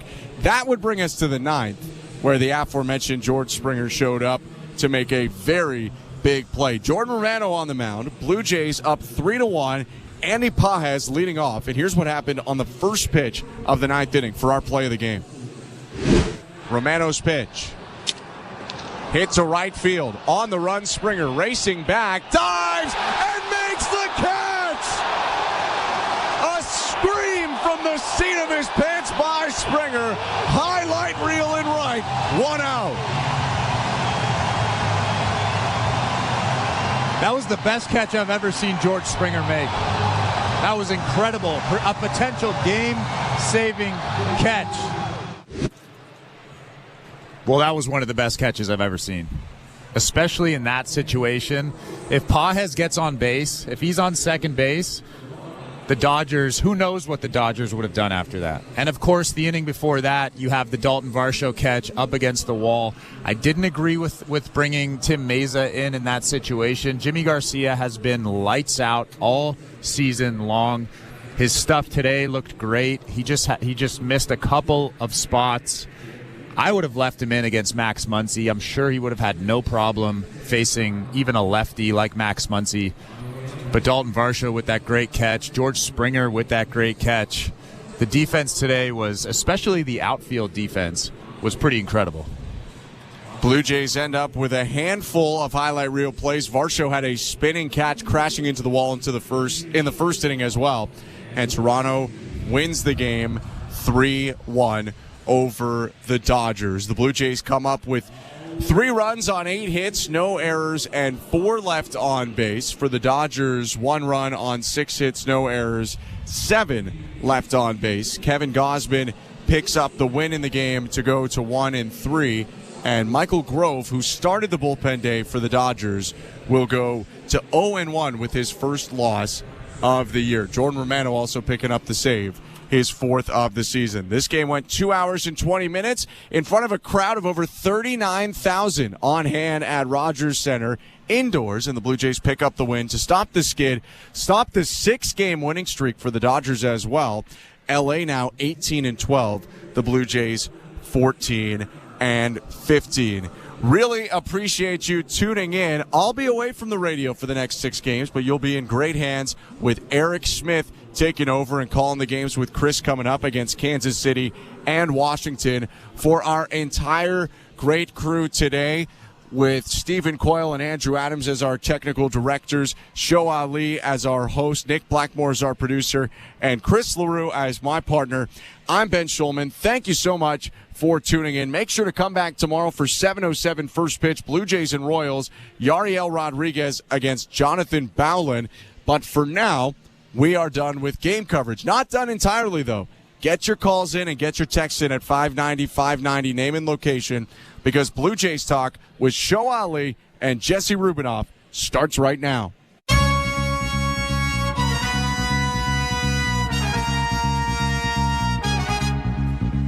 Well, Jesse, that's the way you want to end a losing streak. Big-time catches from Varsho, Springer. Great catch from Springer. Your highest leverage relievers coming through in the end. Kirk looking a lot better, and you got exactly what you needed from Kevin Gausman, which is a chance to win. 5-game losing streak. The Dodgers are in town. A sweep on the table. And your ace, who's had a funky start to the year, an abbreviated spring, he comes out and he shoves. 7 innings of 1-run ball will always give you a terrific chance to win. Yeah, great that it comes from the ace, Kevin Gausman. Yes, there are questions about the offense that have yet to be answered, but a great win. 3-1 for the Blue Jays. Yeah, just an excellent performance from Kevin Gausman in this game. 5 strikeouts, 7 innings, 68 strikes on 93 pitches. 62% of those were fastballs, too, so he was really cooking with the heater today, controlling everything all the way throughout. And I think a massive part of this game, you mentioned the George Springer catch in the 9th inning there on the first pitch of the 9th inning. Man, what a catch. Holy smokes. That catch, first of all, and it wasn't the only one. No. The outfield was sensational today, and that was a huge reason why they ended up winning the game. Sometimes pitching on defense is a really good recipe to win games, and it was really refreshing to see this outcome for the Blue Jays today because, you know, when you play like that and you have efforts like George Springer showed you in right field, sometimes you deserve to win the ball game, and they did today. Like Ben said, an absolute primal scream as he was sitting on the turf. He was jacked up. That's Jesse Rubinoff. I'm Show Ali. You're listening to Jays Talk live on the Sportsnet Radio Network. We're also streaming on sportsnet.ca and on the Sportsnet app. You can give us a call, 416-870-0590, 1-888-666-0590, star 590 on your cell. You can text us as well, 590-590, name and location. The People's text line is always open. Yeah, Kevin Gausman, 7 innings of brilliant stuff from him, 5 hits, 1 earned run, which was a home run to Freddie Freeman. It was the only run he allowed and the only run the Dodgers scored all game. No walks, 5 strikeouts, 93 pitches. Gausman's as good a place as any to start, Jesse. And, you know, I thought early on, I mean, he looked great all game, but his fastball velo was kind of all over the place. Like, usually it's pretty steady, I would say, but today we saw it as low as 89. I think he got up to 95, maybe close to 96 at different points. He had a healthy amount of fastballs thrown today, too. Like, through 4 innings, right? He had thrown 48 pitches through 4, and 35 of those pitches were four-seam fastballs. Like, he was throwing it, at that point in the game, he was throwing the four-seam fastball at a 73% rate. By the end of the game, it kind of had ticked back down to 62%. He was throwing the splitter a little more. But it's funny because we've had the conversation about Gausman in the past, especially in the last couple of years, about him throwing more pitches that aren't either the fastball or the splitter, right? Like throwing the sinker or throwing the slider a little bit more. And, yeah, he completely went away from that idea today. Yeah. He threw only 4 pitches of his 93 pitches that weren't one of those 2. He threw 3 sliders, he threw 1 sinker, and that's it. Like, he largely today against the Dodgers lived on the diet of fastballs and splitters, and that's worked for him, right? Like, basically his entire Blue Jays career, it's worked. And I think the thing I like the most about it, Jesse, is that he was not afraid to use that fastball to challenge Mookie Betts Shohei Ohtani, Freddie Freeman did get the best of him on one swing, but by and large, it was phenomenal stuff from Gausman. Yeah, it was remarkable. And you talked about the fastball. Maybe he was taking a couple innings there to get revved up, but the control was never really an issue. 0 walks on the day, and first pitch strikes, 19 first pitch strikes out of 26 batters faced. So the control was always there right from jump from Kevin Gausman. And when you're facing a team like the LA Dodgers, you need to always be ahead of these batters because you have Mookie Betts, you have Shohei Ohtani, you have Freddie Freeman, really the list goes on. They're all dangerous in this lineup. And if you fall behind these batters, they're going to make you pay. And Kevin Gausman did an outstanding job of staying ahead of them, using the control to his advantage. And, man, this is exactly what you need from the Toronto Blue Jays. You needed the stopper to end the losing streak. And you had some questions, I think, coming into this start. We knew that he had been turning it around in his previous 2, but you needed him to keep the train rolling a little bit here for himself, get his confidence level back up. Now his ERA is down to 4.50 on the year, and you start to see that he's starting to feel himself a little bit more like he did a year ago. And that's... you're looking for positives in this season right now, still under 500 if you're the Toronto Blue Jays. But if you're looking for positives, the fact that your ace is back to being an ace has to be very high up on the list of wins at this point. That they had actually gotten to this point without Gausman looking like himself, I honestly thought itself was impressive. It's just the offense had not really been holding up its end of the bargain. And that obviously did not happen again today. I mean, they scored 3 runs in the bottom of the second inning and then no runs for the rest of the game. So once again, I think it's totally valid to criticize the offense because, again, we saw some big hacks and Bo really scuffling today. Vladdy less so. I mean, the biggest spot of criticism for Vladdy today will, of course, be getting picked off at first base. I was sitting up here in between Chris and Ben, and every single one of us kind of just hung our heads the groan. after that happened. Yeah, very audible. A collective groan. I'm surprised it didn't come through on the broadcast from literally everyone, even in the ballpark. Oh, for sure. Oh, man, everyone. Everyone here was thinking that exact same thing when that happened. And thankfully, it did not end up factoring in a massive way, and he did have 2 hits today. In a day where the Blue Jays had 8 hits, he had 2 of them. And they were, the first one was a nice one. He stings into the gap. Yeah, 112 off the bat. It would look great. Yep. Second time up, he did strike out a couple times, but near the end of the game, he gets doubled off on a Bo Bichette ground into a double play, but he puts one right in the hole into right field, which I really liked. But again, you need a little bit more from Vladdy, but Bo really scuffling right now. Yeah, I think baby steps. You got to look for positives, especially on a day when they finally snap the losing streak. And Vladdy, you can't have the pickoff. Clearly, you cannot have that happen at all. Yes. But nonetheless, when a guy who's struggling as badly as Vladimir Guerrero Jr. has been, and he's been a lightning rod, we talked about that in the pregame show, to have 2 hits in a victory for the Blue Jays, that you got to chalk it up, is a pretty significant positive for me. And Bo,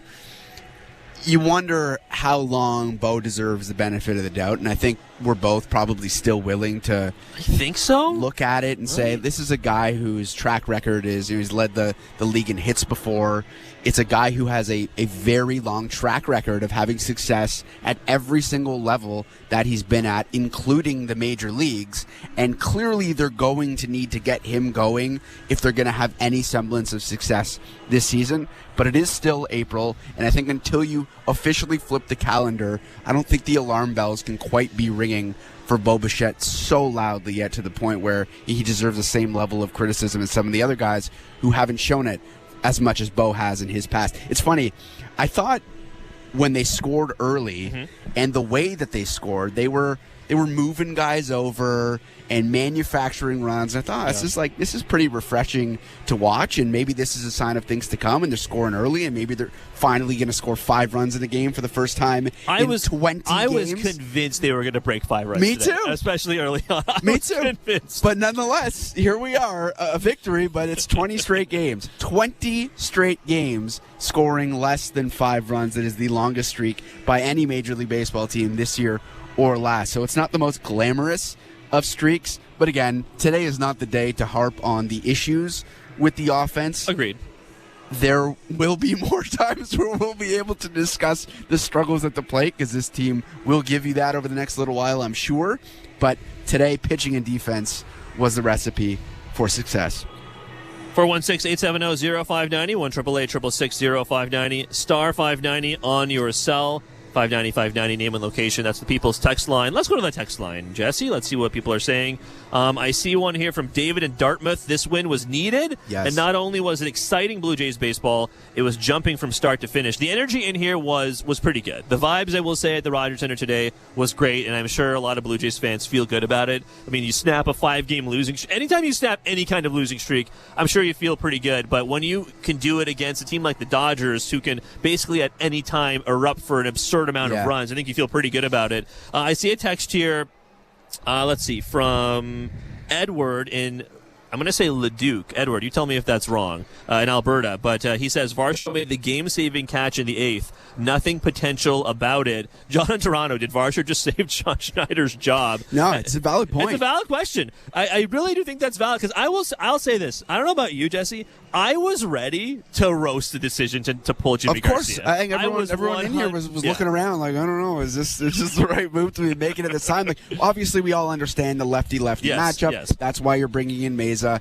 Max Muncy, a 200 hitter against lefties this season. So it makes a lot of sense from a, again, analytics standpoint. Yeah. But Tim Meza isn't a guy that has thrived in high-leverage spots, especially this season, but really over his entire Blue Jays career. So you got to be careful in spots like that, and to bring him in the highest of leverage spot with the bases loaded like that, like it was 3 feet away from just an absolute total gong show on Twitter for the next 24 hours. Like it would have been like the Leafs was last night. Yeah, it would have been close to apocalyptic. Yes. If they had lost this game, because Tim Meza, who I still think he's looked better as of late, he has. I think he's turned things around a little bit considering his start to the season, but bases loaded, you bring in Tim Meza, who for me is still knocking on the door to get back into the inner circle of trust, whereas Jimmy Garcia is like as in the middle of the bullseye of the circle of trust as you can possibly be. And don't get me wrong, did he look a little shaky when he came up today? It was probably the first time in a really high leverage moment you're like, gosh, what's up with Jimmy Garcia today, right? He walks a guy. The walk to Austin Barnes was I think a bit concerning, and probably what John Schneider would have referenced in the post-game scrum. Had Meza blown it, he would have said, we saw what Jimmy did with Austin Barnes. He lost him there. You can't lose that guy, and we started the 9-hitter. Does he have it? Yeah, you can't do that to the 9-hitter pretty much ever, and you never expect, especially the way he's pitched this year, you don't expect Jimmy Garcia to do that. But they had runners on second and third after the double with no outs and Shohei Ohtani coming to the plate. You're kind of like, okay, here we go. It's the top of the order coming to the plate, and Shohei pops up after Jimmy Garcia fastball. I admit it felt a little too on the nose for Teoscar Hernandez to be the one to punish the Blue Jays after all the things we'd seen, because he did it last year when he was with the Mariners. But he strikes out with a foul tip into Kirk's glove, and I admit I kind of wanted to see Jimmy Garcia v. Max Muncy, but Meza got it done. I admit though, I wonder in this stadium, including in this booth, I wonder how many butts were clenched when that ball was in the air? Because you looked into the outfield too, and you could see Springer and Varsho kind of converging. You're like, oh my God, it's not a home run, but are they going to crash into each other? Like what's going on out there? And then, at least up here, the reaction was that of palpable relief. No, it was definitely the one time in the game where you felt it sort of slipping away from the Blue Jays a little bit, and it's funny that you can have the defensive stalwarts that you have in Dalton Varsho and George Springer converging, and because everything that has gone wrong in the last little while, or everything that could go wrong has gone wrong for the Toronto Blue Jays, you're like, hey, these guys are two of the best outfielders in baseball, but they look like they're going to collide, and everyone's freaking out about it and nervous about what's about to happen, and they end up catching it 3 feet from the wall. So it worked out, but definitely a scary moment there, and I think it saved John Schneider from having to answer some pretty tough questions in the postgame scrum for sure. I think you're right. I absolutely think you're right. Yeah, Mike from Kingston just texting in to say, I was skeptical about Meza. It did work out, but I wouldn't have made that move. Schneider's got away with that one. It does. Is that a working out? Like, if a guy hits it to the warning track 3 feet from being a grand slam for an out, when you brought in your reliever for one guy, I guess it's an out, so yes, technically they got away with it, but doesn't exactly inspire confidence that would want to do the exact same thing in the same situation again. At the same time, my point is, if the analytics say that bringing in the lefty on lefty matchup is the right thing to do, even with the bases loaded, after you intentionally walked Freddie Freeman, and then the result of the play is an out, that is absolutely going to reinforce them doing it again. And analytically. Yes. Analytically. Right. But eye test, if a guy almost hits it out, you're like, I don't know, maybe we should go back to the drawing board and see if that's something we'd want to do in the exact same situation again. I won't lie, it does make me feel like the result was a teensy bit, like there's at least some luck involved there, mainly because Muncy was putting some good swings out there. It wasn't like he was taking hacks at stuff, right? He wasn't exactly like he's a good hitter. On Friday, he punished a pitch for a 3-run bomb. Roped a couple foul balls too before that. Exactly. He got a couple right down the right field line that went just to maybe 10 to 15 feet foul, if that. So he's a very talented hitter, as we know, but is he in the same conversation as Will Smith and Mookie and Shohei and Freddie Freeman? Maybe not, but I mean there's a reason he was batting 5th today or whatever, right? So I'm glad it worked out, because I'm glad we don't have to talk about some kind of blown lead for the Toronto Blue Jays. All right, let's go to the phones. 416-870-0590, 1-888-660-590, star 590 on your cell. Russ joining us from New Jersey. Russ, what's on your mind?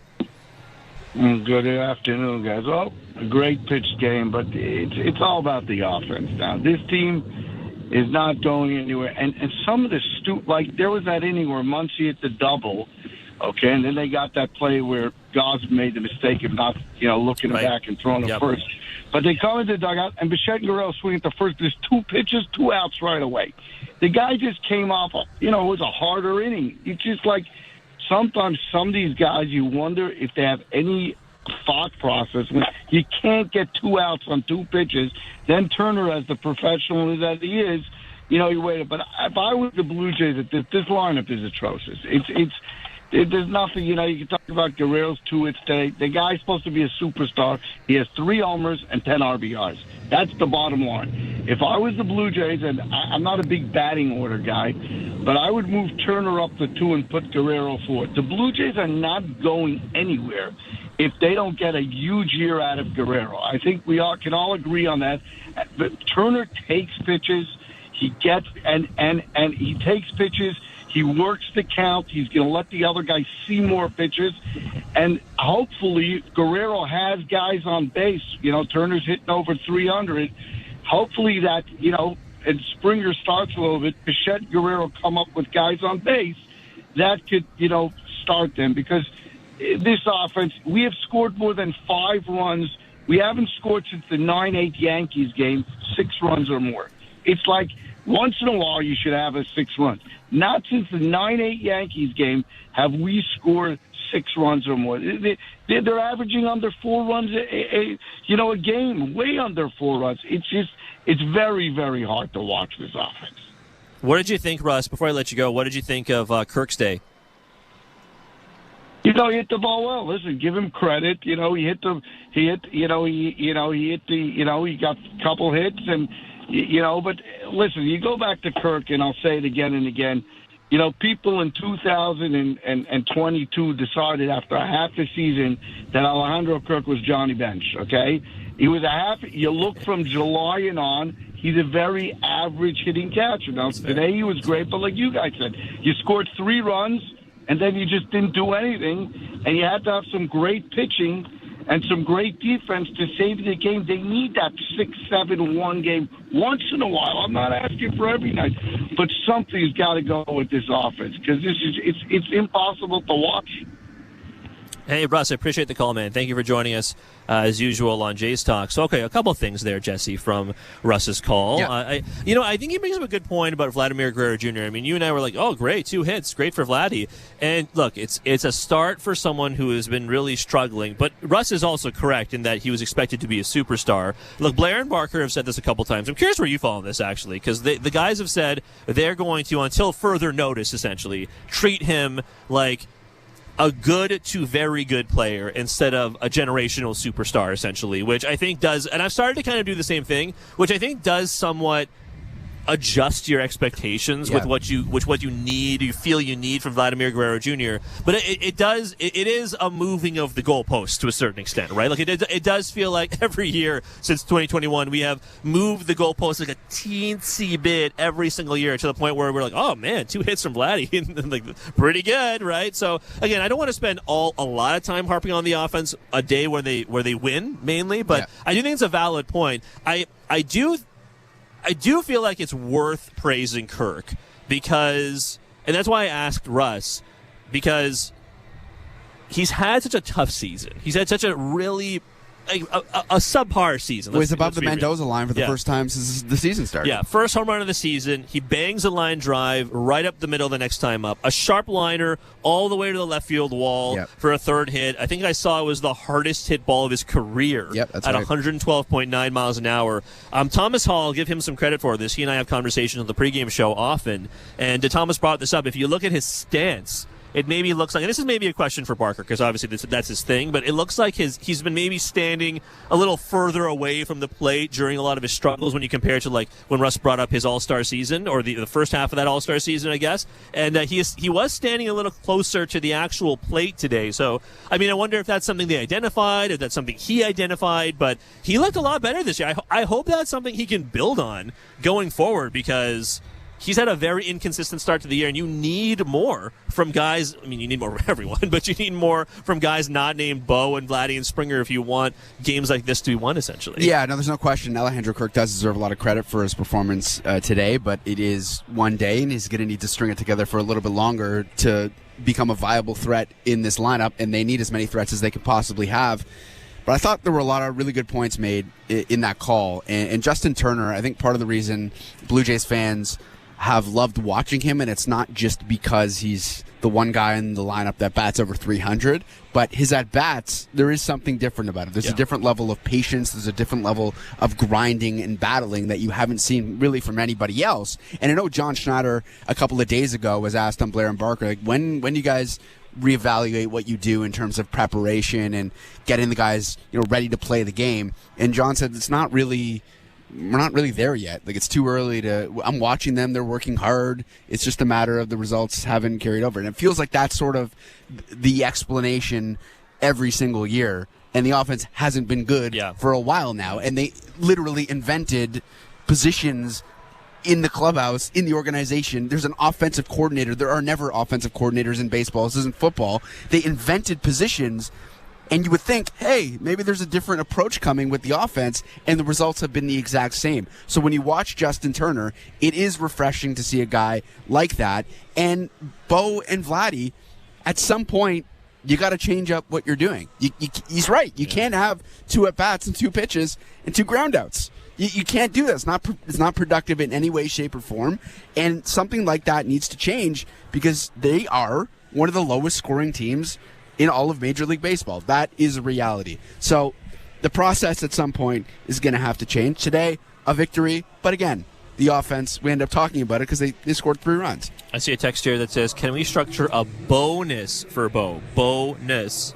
Nice. Writing it out the way you think it's spelled. Yeah. Paid if he sees more than 1 pitch. I'm sure the CBA would have something to say about that. It's probably not the worst idea I've ever heard. 416-870-0590, 1-888-666-0590, star 590 on your cell. Let's go to Mark calling in from Detroit. Mark, what's up? What's on your mind, man? Welcome to J-Stock.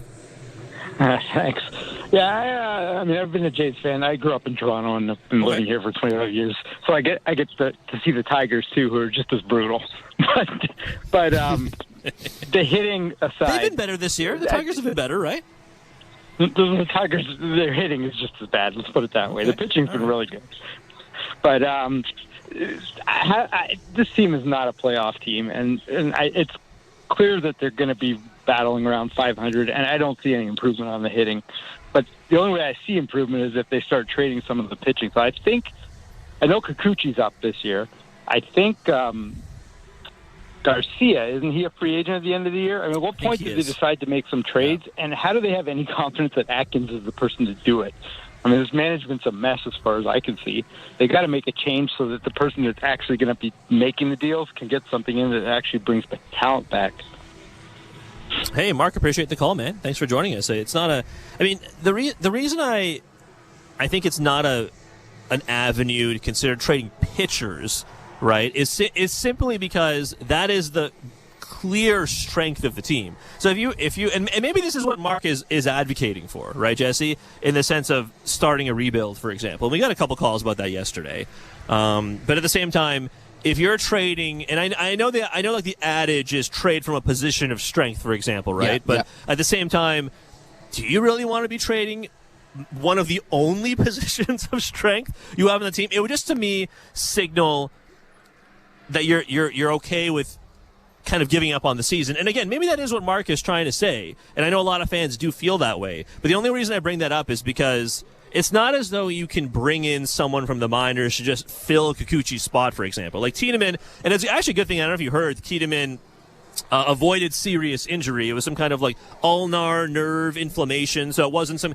he doesn't need Tommy John or anything, so that's great. I think that was the best possible news you could have gotten from Tiedemann. But I mean, even if that's the case, he's probably not going to even start throwing for quite some time, which means he's probably not going to get back into a minor league rotation for even longer, which means he's not going to actually pitch for the Blue Jays even longer than that, right? So I don't hate the idea of dealing from a position of strength, but it would signal to me that you're giving up on the season. I don't think this front office is ready to do that. If you had to guess, if the front office believes they are closer to competing than not competing, you got to think, based on everything we have heard from the front office and everything we have seen in terms of moves made in this organization, it would indicate to me that they believe they can still compete. Whether that's true or not is a different conversation, but they believe that. I would be stunned that if they're anything outside of over 10 games back in the middle of the summer, that they don't think they're ready to compete. Like, right. I really believe that everything points towards them believing that this is another year where they can be competitive.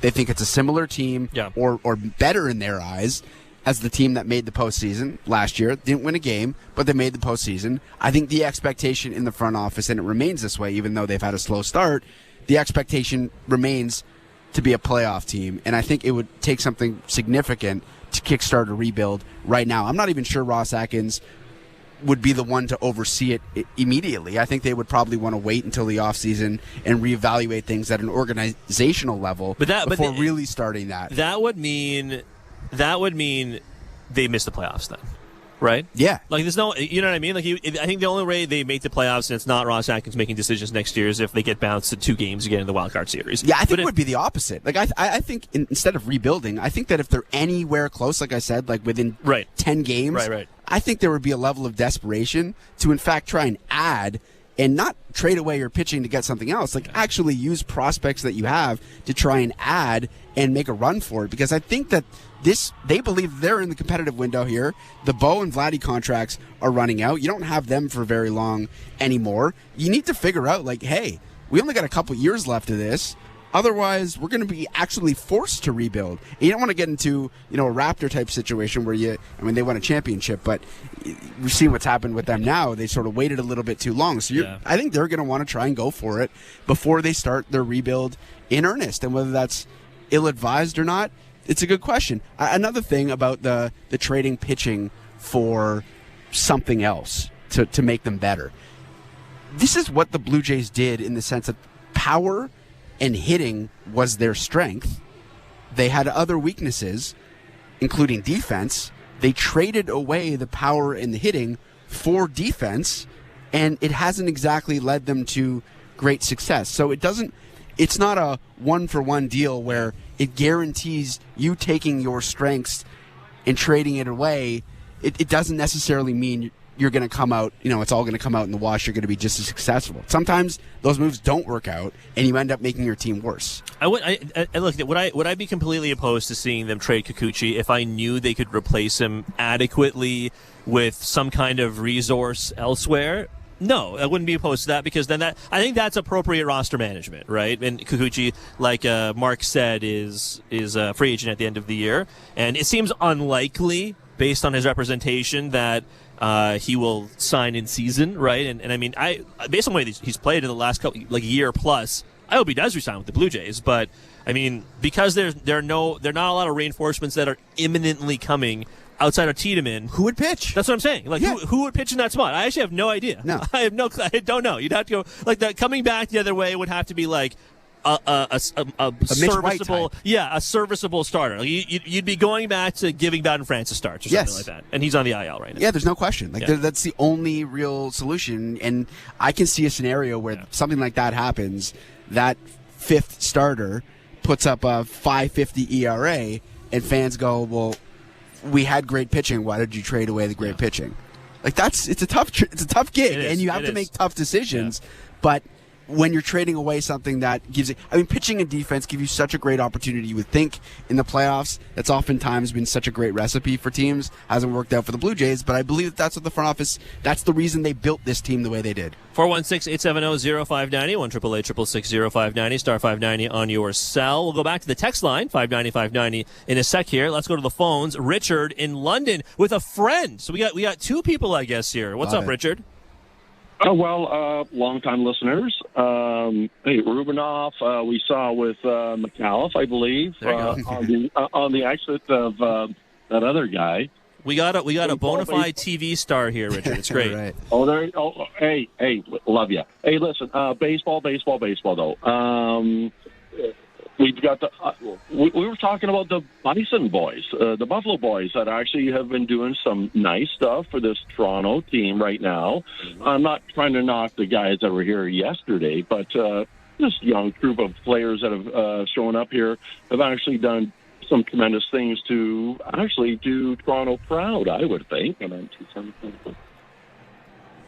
Okay, Richard, I appreciate the call. Thank you for joining us here on Jays Talk. Yeah, hey, look, you want to point out the great plays from a lot of the guys from Buffalo. I think today, at the very least, that conversation starts with David Schneider. That's for sure. I mean, it made us look good a little bit because we were talking him up in the pregame show. That is true. Get him in the lineup, and you'll see some pop. You'll see a little bit of power, and he hits that double early on. You're like, you walk as well? I was like puffing my chest out walking around because of that, what we talked about earlier. So I am all aboard the Davis Schneider train. I have been from the time he came up here and was lights out. I mean, the guy you should grow your mustache like him. I think you could do it. You could do it. I actually think I could, but it's a matter of want, not whether I could. But the guy's 25 years old. He was gangbusters when he came up last year. 8 home runs, 20 RBI in 144 at bats. You got to give him a chance.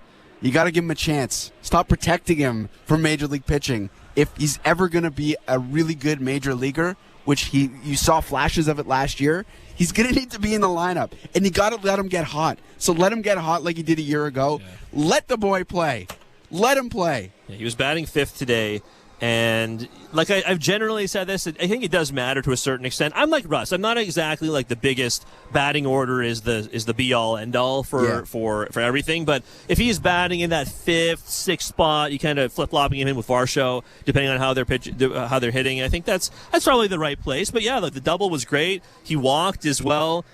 He actually scored a run, I think, on a great read from third base, and Muncy didn't really have a great decision to make there because the ball went right up the third base line, and Muncy had to, and it was a dribbler too. It wasn't like a rocket to third base, so Muncy had to come in to get it. There was a point where it kind of looked like, at least from our vantage point, it almost looked like Schneider and Muncy were running almost side by side as Schneider was going to the plate, and I honestly thought Muncy was going to try and flip the ball to Barnes at the plate, and he clearly had to make a split-second decision and chose first base and let the run come in to score anyways. But I mean, look, in that sixth inning, ugly AB from Schneider. Like you see the good and the bad from him. Yeah, that's right? a very fair point. But I still think you're right. It feels like the highs largely have outweighed the lows. So I'm with you. I think he's got to play more. Well, it also comes down to what you need. Yeah. And how many calls are we going to take where it's the offense is the problem, you got to switch something up. And when you have a guy who has the potential, it doesn't necessarily mean it's going to come to fruition, but a guy who has the potential to add some juice to your lineup, what it does is it means you don't have to go out and trade a Yusei Kikuchi in order to supplement. The guy's right here. Yeah. Instead of sitting him on the bench, put him in the lineup and see what he's actually made of. Unless you give these guys an opportunity to play, you're not truly going to understand what you have, and you're going to keep running out an offense that isn't getting the job done. So, I mean, this is another way to look at it. How much worse can it get? They haven't scored 5 runs in 20 games. Right. So how much worse can it get? No, that's fair. That's a fair question. Just play guys who give you the best opportunity to actually put some crooked numbers on the board. And I think David Schneider is one of those guys that provides that opportunity. That is Jesse Rubinoff. I'm Shohei Lee. You're listening to Jays Talk. Jays Talk and Blue Jays Baseball brought to you, of course, by Crown Rust Protection. The Blue Jays with a 3-1 win over the Dodgers to break the losing streak. We're going to step aside when we come back. We'll go back to the phones, 416-870-0590, 1-888-666-0590, star 590 on your cell. 590-590, name and location. See a lot of great text here. We will get to those straight ahead. You're listening to Jays Talk. Show and Jesse on the Sportsnet Radio Network. Timber Mart is Canada's building center, a solid neighbor to call upon when you've got a job to do. Your dependable home improvement store that offers the added value of Air Miles reward miles with every purchase of $15 or more. Visit timbermart.ca. Bring excitement to your landscape with proven winners, Color Choice Shrubs. These flowering shrubs and evergreens have been trialed and tested by experts to make sure they look better and bloom better, so they're just as easy to care for as what's in your landscape now, but a whole lot more colorful and interesting. Look for proven winners, Color Choice Shrubs, in the distinctive white container at your local garden center, or learn more at provenwinnerscolorchoice.com. The Blue Jays are inviting you to work from Dome. Put it in your calendar. 307 weekday starts this season. You can work from Dome with friends or coworkers at Rogers Center. It's a game changer. Make the ballpark your office for the afternoon. Work from Dome, 307 weekday starts. Let's touch base. Check out ticket options on BlueJays.com/workfromdome. At Crown Rust Control, protection runs deep because every Crown Rust Control Center is owned by a local family who cares beyond business. Your Crown Rust Control is 100% committed to their product, to you, to their community, which is your community. Protecting you and what matters to you is equally important as protecting your vehicle. Did you know spring's the best time of year to protect your vehicle from rust? For a special spring offer, find your local family-owned Crown Rust Control Center at crown.com. Hi, I'm Buck Martinez, live from the showdown between pizza, and inflation. First to the plate, with over 2 million sold, it's Fixed Rate Pizza, a hot and fresh extra-large 4-topping pizza for a fixed price of $17.99 until the end of 2024. Here's the delivery. And inflation strikes out. That's a swing and a drive for Fixed Rate Pizza. Lock in yours today. Order pizza.ca. And a truck with you. And a truck with you. And a truck with you. And a truck. Take 2 in a truck. 2 in a truck.ca. So when you gotta move, all moving day. Think 2 in a truck. 2 in a truck.ca. Cause all of us movers are not the same. So that's our company name. 2 men in a truck.ca. We're lots of men with lots of trucks. So give us a call today.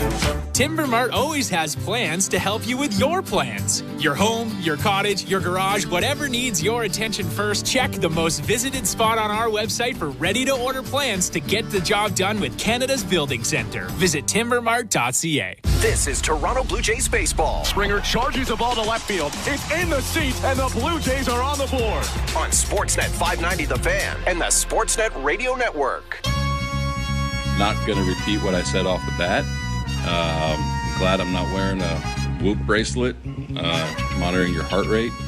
That was that. And I think when you're looking at their lineup, Jimmy's going back-to-back days. It was a little bit of a stressful inning, and love Teo to death, but I'll take Jimmy versus Teo as opposed to Freddie, So I think knowing where Timmy is, too, with how he's throwing the ball, you like that. They hadn't pinch hit for Max all year. I was maybe looking for Will Smith there. I was kind of taking a gamble. But I think you look at their lineup and, the top 3, if you have a chance to let somebody else beat you, you're going to take it. That is John Schneider discussing the Jimmy Garcia-Tim Meza decision. You know what? I think genuinely that is the first time I have ever heard John Schneider admit that he took a gamble. I think that's the first time I've ever heard him actually say that. I saw you nodding your head. Because usually it's just like, yeah, that's a decision that worked out for us. It was great. That was exactly like we planned it, right? Like just like we drew it up. And he actually admitted that it was a gamble today because It was. It was a gamble, but it's a gamble that worked out for the Blue Jays. Tim Meza gets Max Muncy to fly out. The Blue Jays preserve, along with a Springer catch, off of what would have been probably a double at that point. But the Blue Jays grab a 3-1 win and snap the 5-game losing streak. Welcome back to Jays Talk. Show Alley, Jesse Rubinoff here with you on the Sportsnet Radio Network. Still some time to give us a call, 416-870-0590, 1-888-660-590, star 590 on your cell, or if you want to give us a text as well, 590-590, name and location. I wanted to read kind of a trio of texts for you here, sure, Jesse. Let's do it. I think these are interesting ones. Let's see here. I'm just going to find them again. One is... Okay, here it is. Ty in Beaumont. Love the show. Quick question. Vogelbach, does he actually add value to the current roster? Could the Jays not use another arm in the pen? I see a text here from Claudio in King City. Similar, they're all kind of related, right? How long can we keep Vogelbach on the roster? He's not hitting well, can't field the position. Are we not better off using that roster spot to rotate some of the young guns from Buffalo to see what they got? Any update on Joey Votto? I do have an update on that from Ben Nicholson Smith. And Alex from Toronto says, I've been asking for weeks, but only recently heard it mentioned over the last couple of days. Why not move Vogelbach for Aurelvis Martinez? Even have him just as a DH if needed for a bit. Can't make much difference in having Vogelbach used so sparingly. And then, he says I would have left Jimmy Garcia in for to face the guys instead of Meza pulling it off. Yeah. But still, okay. First, the Joey Votto thing, really quickly, just because that was a quick update. BNS had joined me during that just redonkulous rain delay on Thursday. And first of all, very, very much grateful for him for joining me in what ended up being almost a 4-hour rain delay. So I very much appreciate that from BNS. But I asked him, and BNS said he has still not resumed live hitting. He's only recently started running. So it does not sound like he is anywhere close to coming to the major league roster, because it doesn't really sound like he's that close to going to the minor league roster, much less the major league roster. So, that bat he stepped on, that must have been a much worse ankle sprain than we had heard when he stepped on that bat after the home run in spring training. But that's where Joey Votto is at. On Vogelbach being moved, I do think, and we saw this in the last couple of games where there was a point, Jesse, where he was not used in a pinch hitting situation, and then he was already in the game the next time out, and then he was not pinch hit for in that situation, and then to the texture's points, he just does not play all that often, generally speaking. I kind of agree. The problem is it does feel like Vogelbach's spot is being held for Votto. But, as someone who would like to see Aurelvis Martinez play sooner rather than later, positional logjam, his defense be damned, even if you just bring him up, maybe the only argument I could see otherwise is if he's not going to play because of those two things, defense and positional logjam, maybe the Blue Jays feel it's better just to have him play games in the minors and continue to work on whatever he's got to work on. If they already know he's not going to play, because you'd kind of have to move off of one of, IKF, Schneider, Biggio, or Clement to get him a spot, essentially. Like not to clear him on a spot for the 40-man, but just to have him play it means one of those other guys has to play a little bit less, because Vogelbach, at least right now, is not taking time away from any of those guys, essentially. Or you move those guys somewhere where they're not comfortable. Yes, right. Maybe like an Addison Barger in left field type situation, which the Blue Jays have proven they're not necessarily afraid to do. So if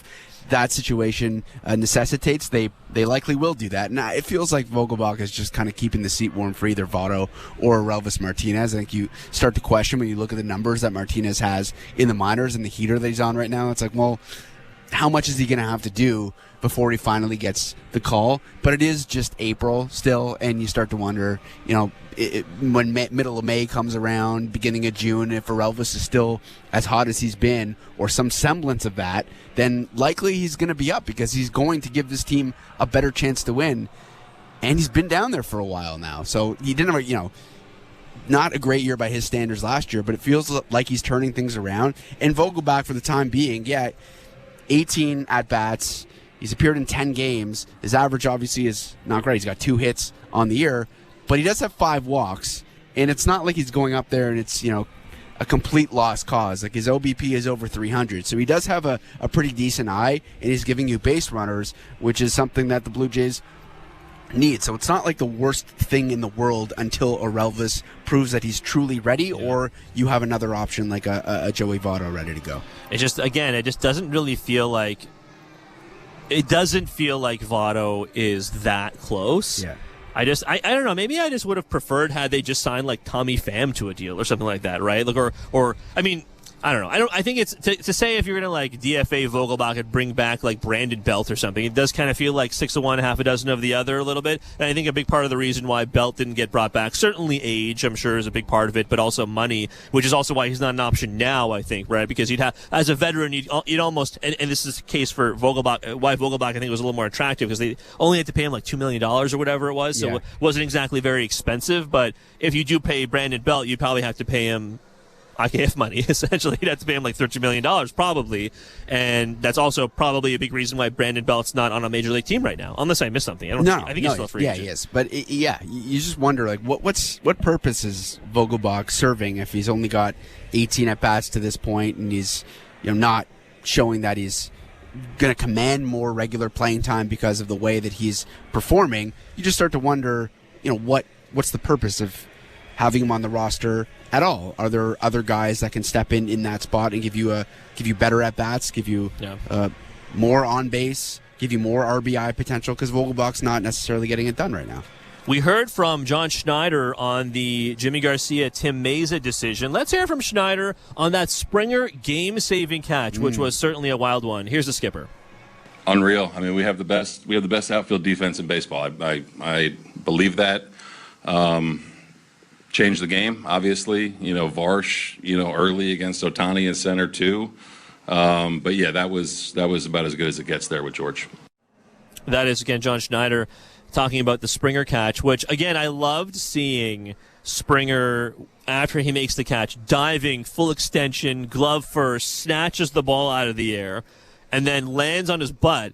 And is just screaming into the general air as the crowd goes crazy. Slaps Varsho for a very aggressive, excited high five. I thought it was great stuff from George Springer, and I thought Ben had a great call, by the way, of it as well. That was the play of the game. Excellent call. I think he did a great job of that. But, man, that was great stuff. I see a text here on Springer from Ben and John Calder driving from PEI to Halifax. I have no idea how long that drive is. I don't know if you've ever done that drive. No. I have not, but hey, appreciate you guys listening. They say, love the show. Springer seems to be more of a benefit for his defense and intangibles than his bat. You could also put Kiermaier and IKF in that category. Jays can't score runs with this emphasis on defense. Back to the drawing board this offseason. They have another question about Manoah, which we'll get to in a second here. It's definitely true that, it's the same conversations we were having last year, right? It's the same thing. I think I said this to you on the pregame show, and I'm curious what you think, if it's changed at all for you, Jesse, in the last couple of weeks. But for me, I admit,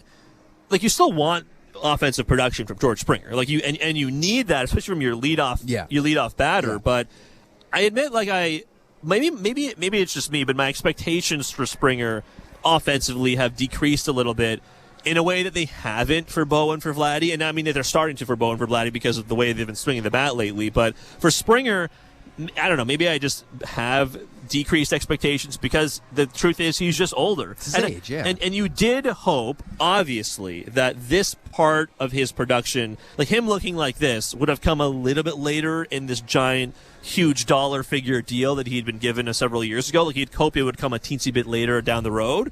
But I mean, here we are, right? It's kind of like the same. I feel like it's the same conversation we had about John Tavares and the Toronto Maple Leafs, right? For however many years now. But but you are still getting plus value from Springer defensively, as you saw today, certainly. So that buoys it a little bit, but you still want a little bit more from the offense. Yeah, it's so interesting because when I saw him make the catch today, I thought, we talked about in the pregame show about maybe he's dropping off in athleticism and hand-eye and the things that are required to be really good at the plate. And then he goes out and does that. And that's one of the better catches you'll ever see, frankly, right? And Chris LaRue said it was the best catch he's ever seen George Springer make. And the guy's 34 years old, and he still has that defensively. Yeah. The athleticism is still there. Clearly, if you're making a catch like that, the hand-eye is still there. And I totally understand that defense and fielding and being at the plate and looking at a 100-mile-an-hour fastball or a 90-mile-an-hour slider in the eye, those are different things. Yeah. But I do think that it exhibits, when he makes a grab like that, the athleticism is still there. He still has something in him, and it shifted me a little bit more to think, hey, maybe he's just cold to start the season instead of a crazy drop-off because he's 34 years old. I think it was encouraged. I know that defense and offense are different, but what I was looking for was athleticism out of Springer, and we got it with that play, and hopefully it can translate on the offensive side. I see one more text here from Ben and John saying, where do you think a healthy Manoah fits into this roster? Does he bump Wyrod from the starting rotation? I don't think so. He just doesn't. I don't think he can. You don't need to see the results. I believe his first rehab start was on April 7th, and that opens a 30-day window. Yeah. So that essentially means it's April 28th today. May 7th is next Tuesday. So not this coming Tuesday, but next Tuesday. So we're basically about, 10, 11 days-ish, maybe thereabouts, from them having to make a decision. But I bet, Jesse, based on he's going to be a Bison for a little while because he has options, right? He has options. You can send him down. It feels, and that's why you see Manoah with the ball club in the majors until they make that decision. Because technically, he's not a Bison right now. He's just he's a Blue Jay on a rehab assignment, which is why you see him back with the big league club in between his rehab starts. But I can't think that anything's going to change between now and May 7th. So again, just a handful of days away. I can't imagine things are going to change to the point where he is going to be a Blue Jay after this 30-day window closes. No, there's no question. You need to see more consistent performance from him at the minor league level, and he's struggled considerably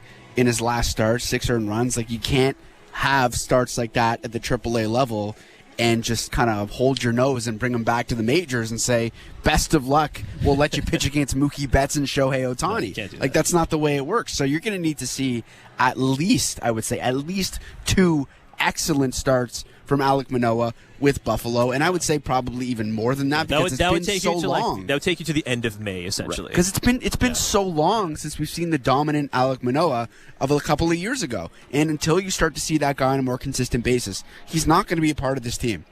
I do hope he pulls it together. Honestly, I do. I am rooting for the guy because he was a Cy Young talent, but I hope we see him sooner rather than later, but I do hope he gets to work on it down in Buffalo. You are a Hall of Fame level talent. No, you. I appreciate you coming in here with me. Thanks for doing this, Jesse. This was so much fun, man. Pleasure to be out here with you. That is Jesse Rubinoff. I'm Show Ali. Appreciate you all being with us on Blue Jays Baseball, brought to you by your local family-owned Crown Rust Control Centers in Campbellton and Bathurst, New Brunswick. Protect your vehicle from rust today. Your local family-owned Crown at crown.com. Canada's #1 rust protection. For Jesse, for Ben Schulman, Chris LaRue, Tom Young, Nick Blackmore, Andrew Adams, and Stephen Coyle, I'm Show Ali. Blair and Barker in all week. They have you covered for the Royal Series starting tomorrow and Game 1 against the Nationals on Friday. I am back next weekend. Have a great weekend, everyone. We'll talk to you later.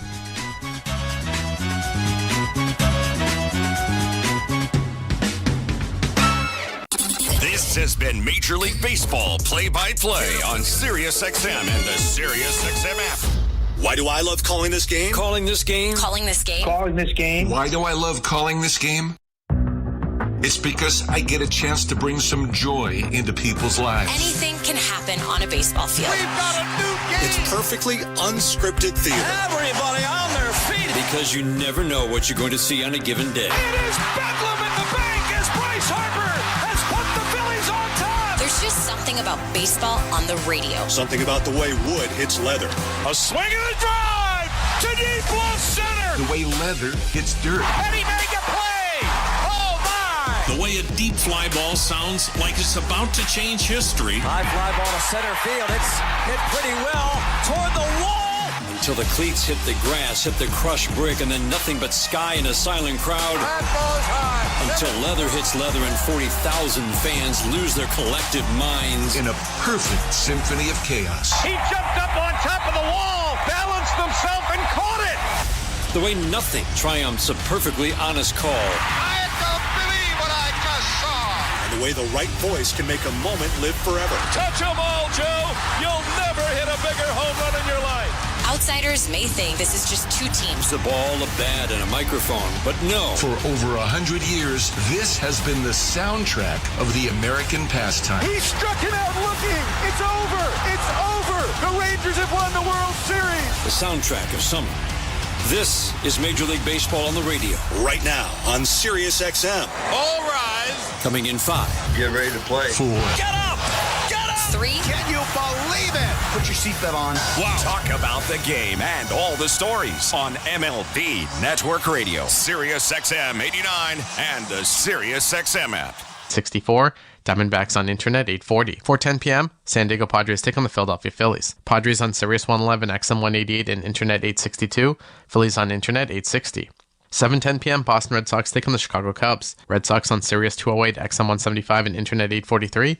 Cubs on Internet 844. National feed on Sirius XM and Internet channels 89. I'm Frank Trachtenberg with your Sirius XM MLB schedule for Sunday, April the 28th. All times are Eastern, and please remember, all games, times, and channels are subject to change. Check SiriusXM.com for the latest updates. In Major League Baseball, 1:35 p.m., Atlanta Braves take on the Cleveland Guardians. Braves on Sirius 208, XM 175, and Internet 841. Guardians on Internet 847. 1:35 p.m. Baltimore Orioles take on the Oakland A's. Orioles on Sirius 209, XM 176, and Internet 842. A's on Internet 859. 1:37 p.m. Toronto Blue Jays take on the LA Dodgers. Blue Jays on Sirius 210, XM 177, and Internet 868. Dodgers on Internet 853. Spanish feed on Internet 870. 1:40 p.m. New York Mets take on the St. Louis Cardinals. Mets on Sirius 119, XM 180, and Internet 857. Cardinals on Internet 865. 1:40 p.m. Miami Marlins take on the Washington Nationals. Marlins on Sirius 106, XM 179, and Internet 854. Nationals on Internet 869. 1:40 p.m. Detroit Tigers take on the Kansas City Royals. Tigers on Sirius 121, XM 178, and Internet 849. Royals on Internet 851. 2:10 p.m.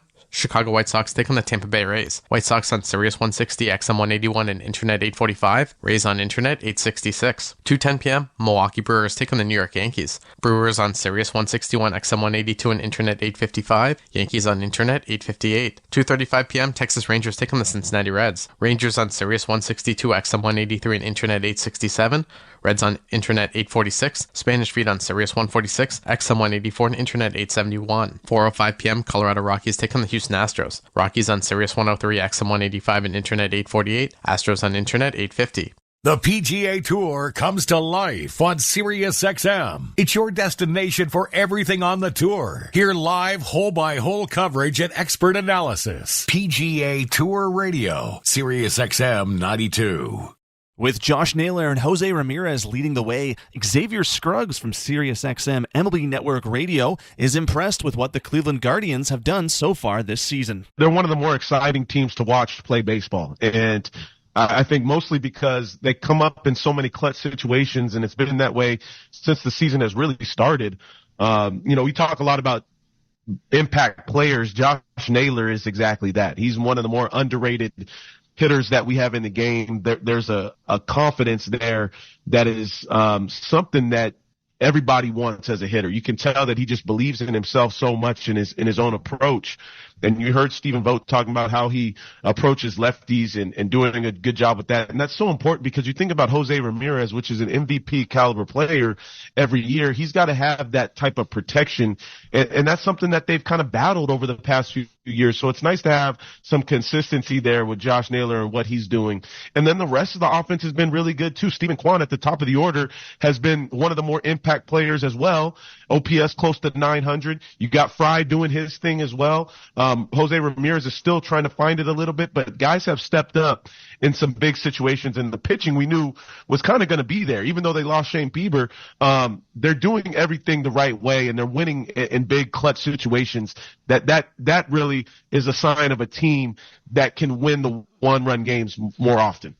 SiriusXM has soccer covered end to end. SiriusXM FC. Hear live play-by-play and talk shows hosted by legends of the game. It's SiriusXM FC on Channel 157. I'm Frank Trachtenberg with your SiriusXM MLB schedule for Sunday, April the 28th. All times are Eastern, and please remember, all games, times, and channels are subject to change. Check SiriusXM.com for the latest updates. In Major League Baseball, 1:35 p.m., Atlanta Braves take on the Cleveland Guardians. Braves on Sirius 208, XM 175, and Internet 841. Guardians on Internet 847. 1:35 p.m. Baltimore Orioles take on the Oakland A's. Orioles on Sirius 209, XM 176, and Internet 842. A's on Internet 859. 1:37 p.m. Toronto Blue Jays take on the LA Dodgers. Blue Jays on Sirius 210, XM 177, and Internet 868. Dodgers on Internet 853. Spanish feed on Internet 870. 1:40 p.m., New York Mets take on the St. Louis Cardinals. Mets on Sirius 119, XM 180, and Internet 857. Cardinals on Internet 865. 1:40 p.m., Miami Marlins take on the Washington Nationals. Marlins on Sirius 106, XM 179, and Internet 854. Nationals on Internet 869. 1:40 p.m., Detroit Tigers take on the Kansas City Royals. Tigers on Sirius 121, XM 178, and Internet 849. Royals on Internet 851. 2:10 p.m., Chicago White Sox take on the Tampa Bay Rays. White Sox on Sirius 160, XM 181, and Internet 845. Rays on Internet 866. 2:10 p.m., Milwaukee Brewers take on the New York Yankees. Brewers on Sirius 161, XM 182, and Internet 855. Yankees on Internet 855.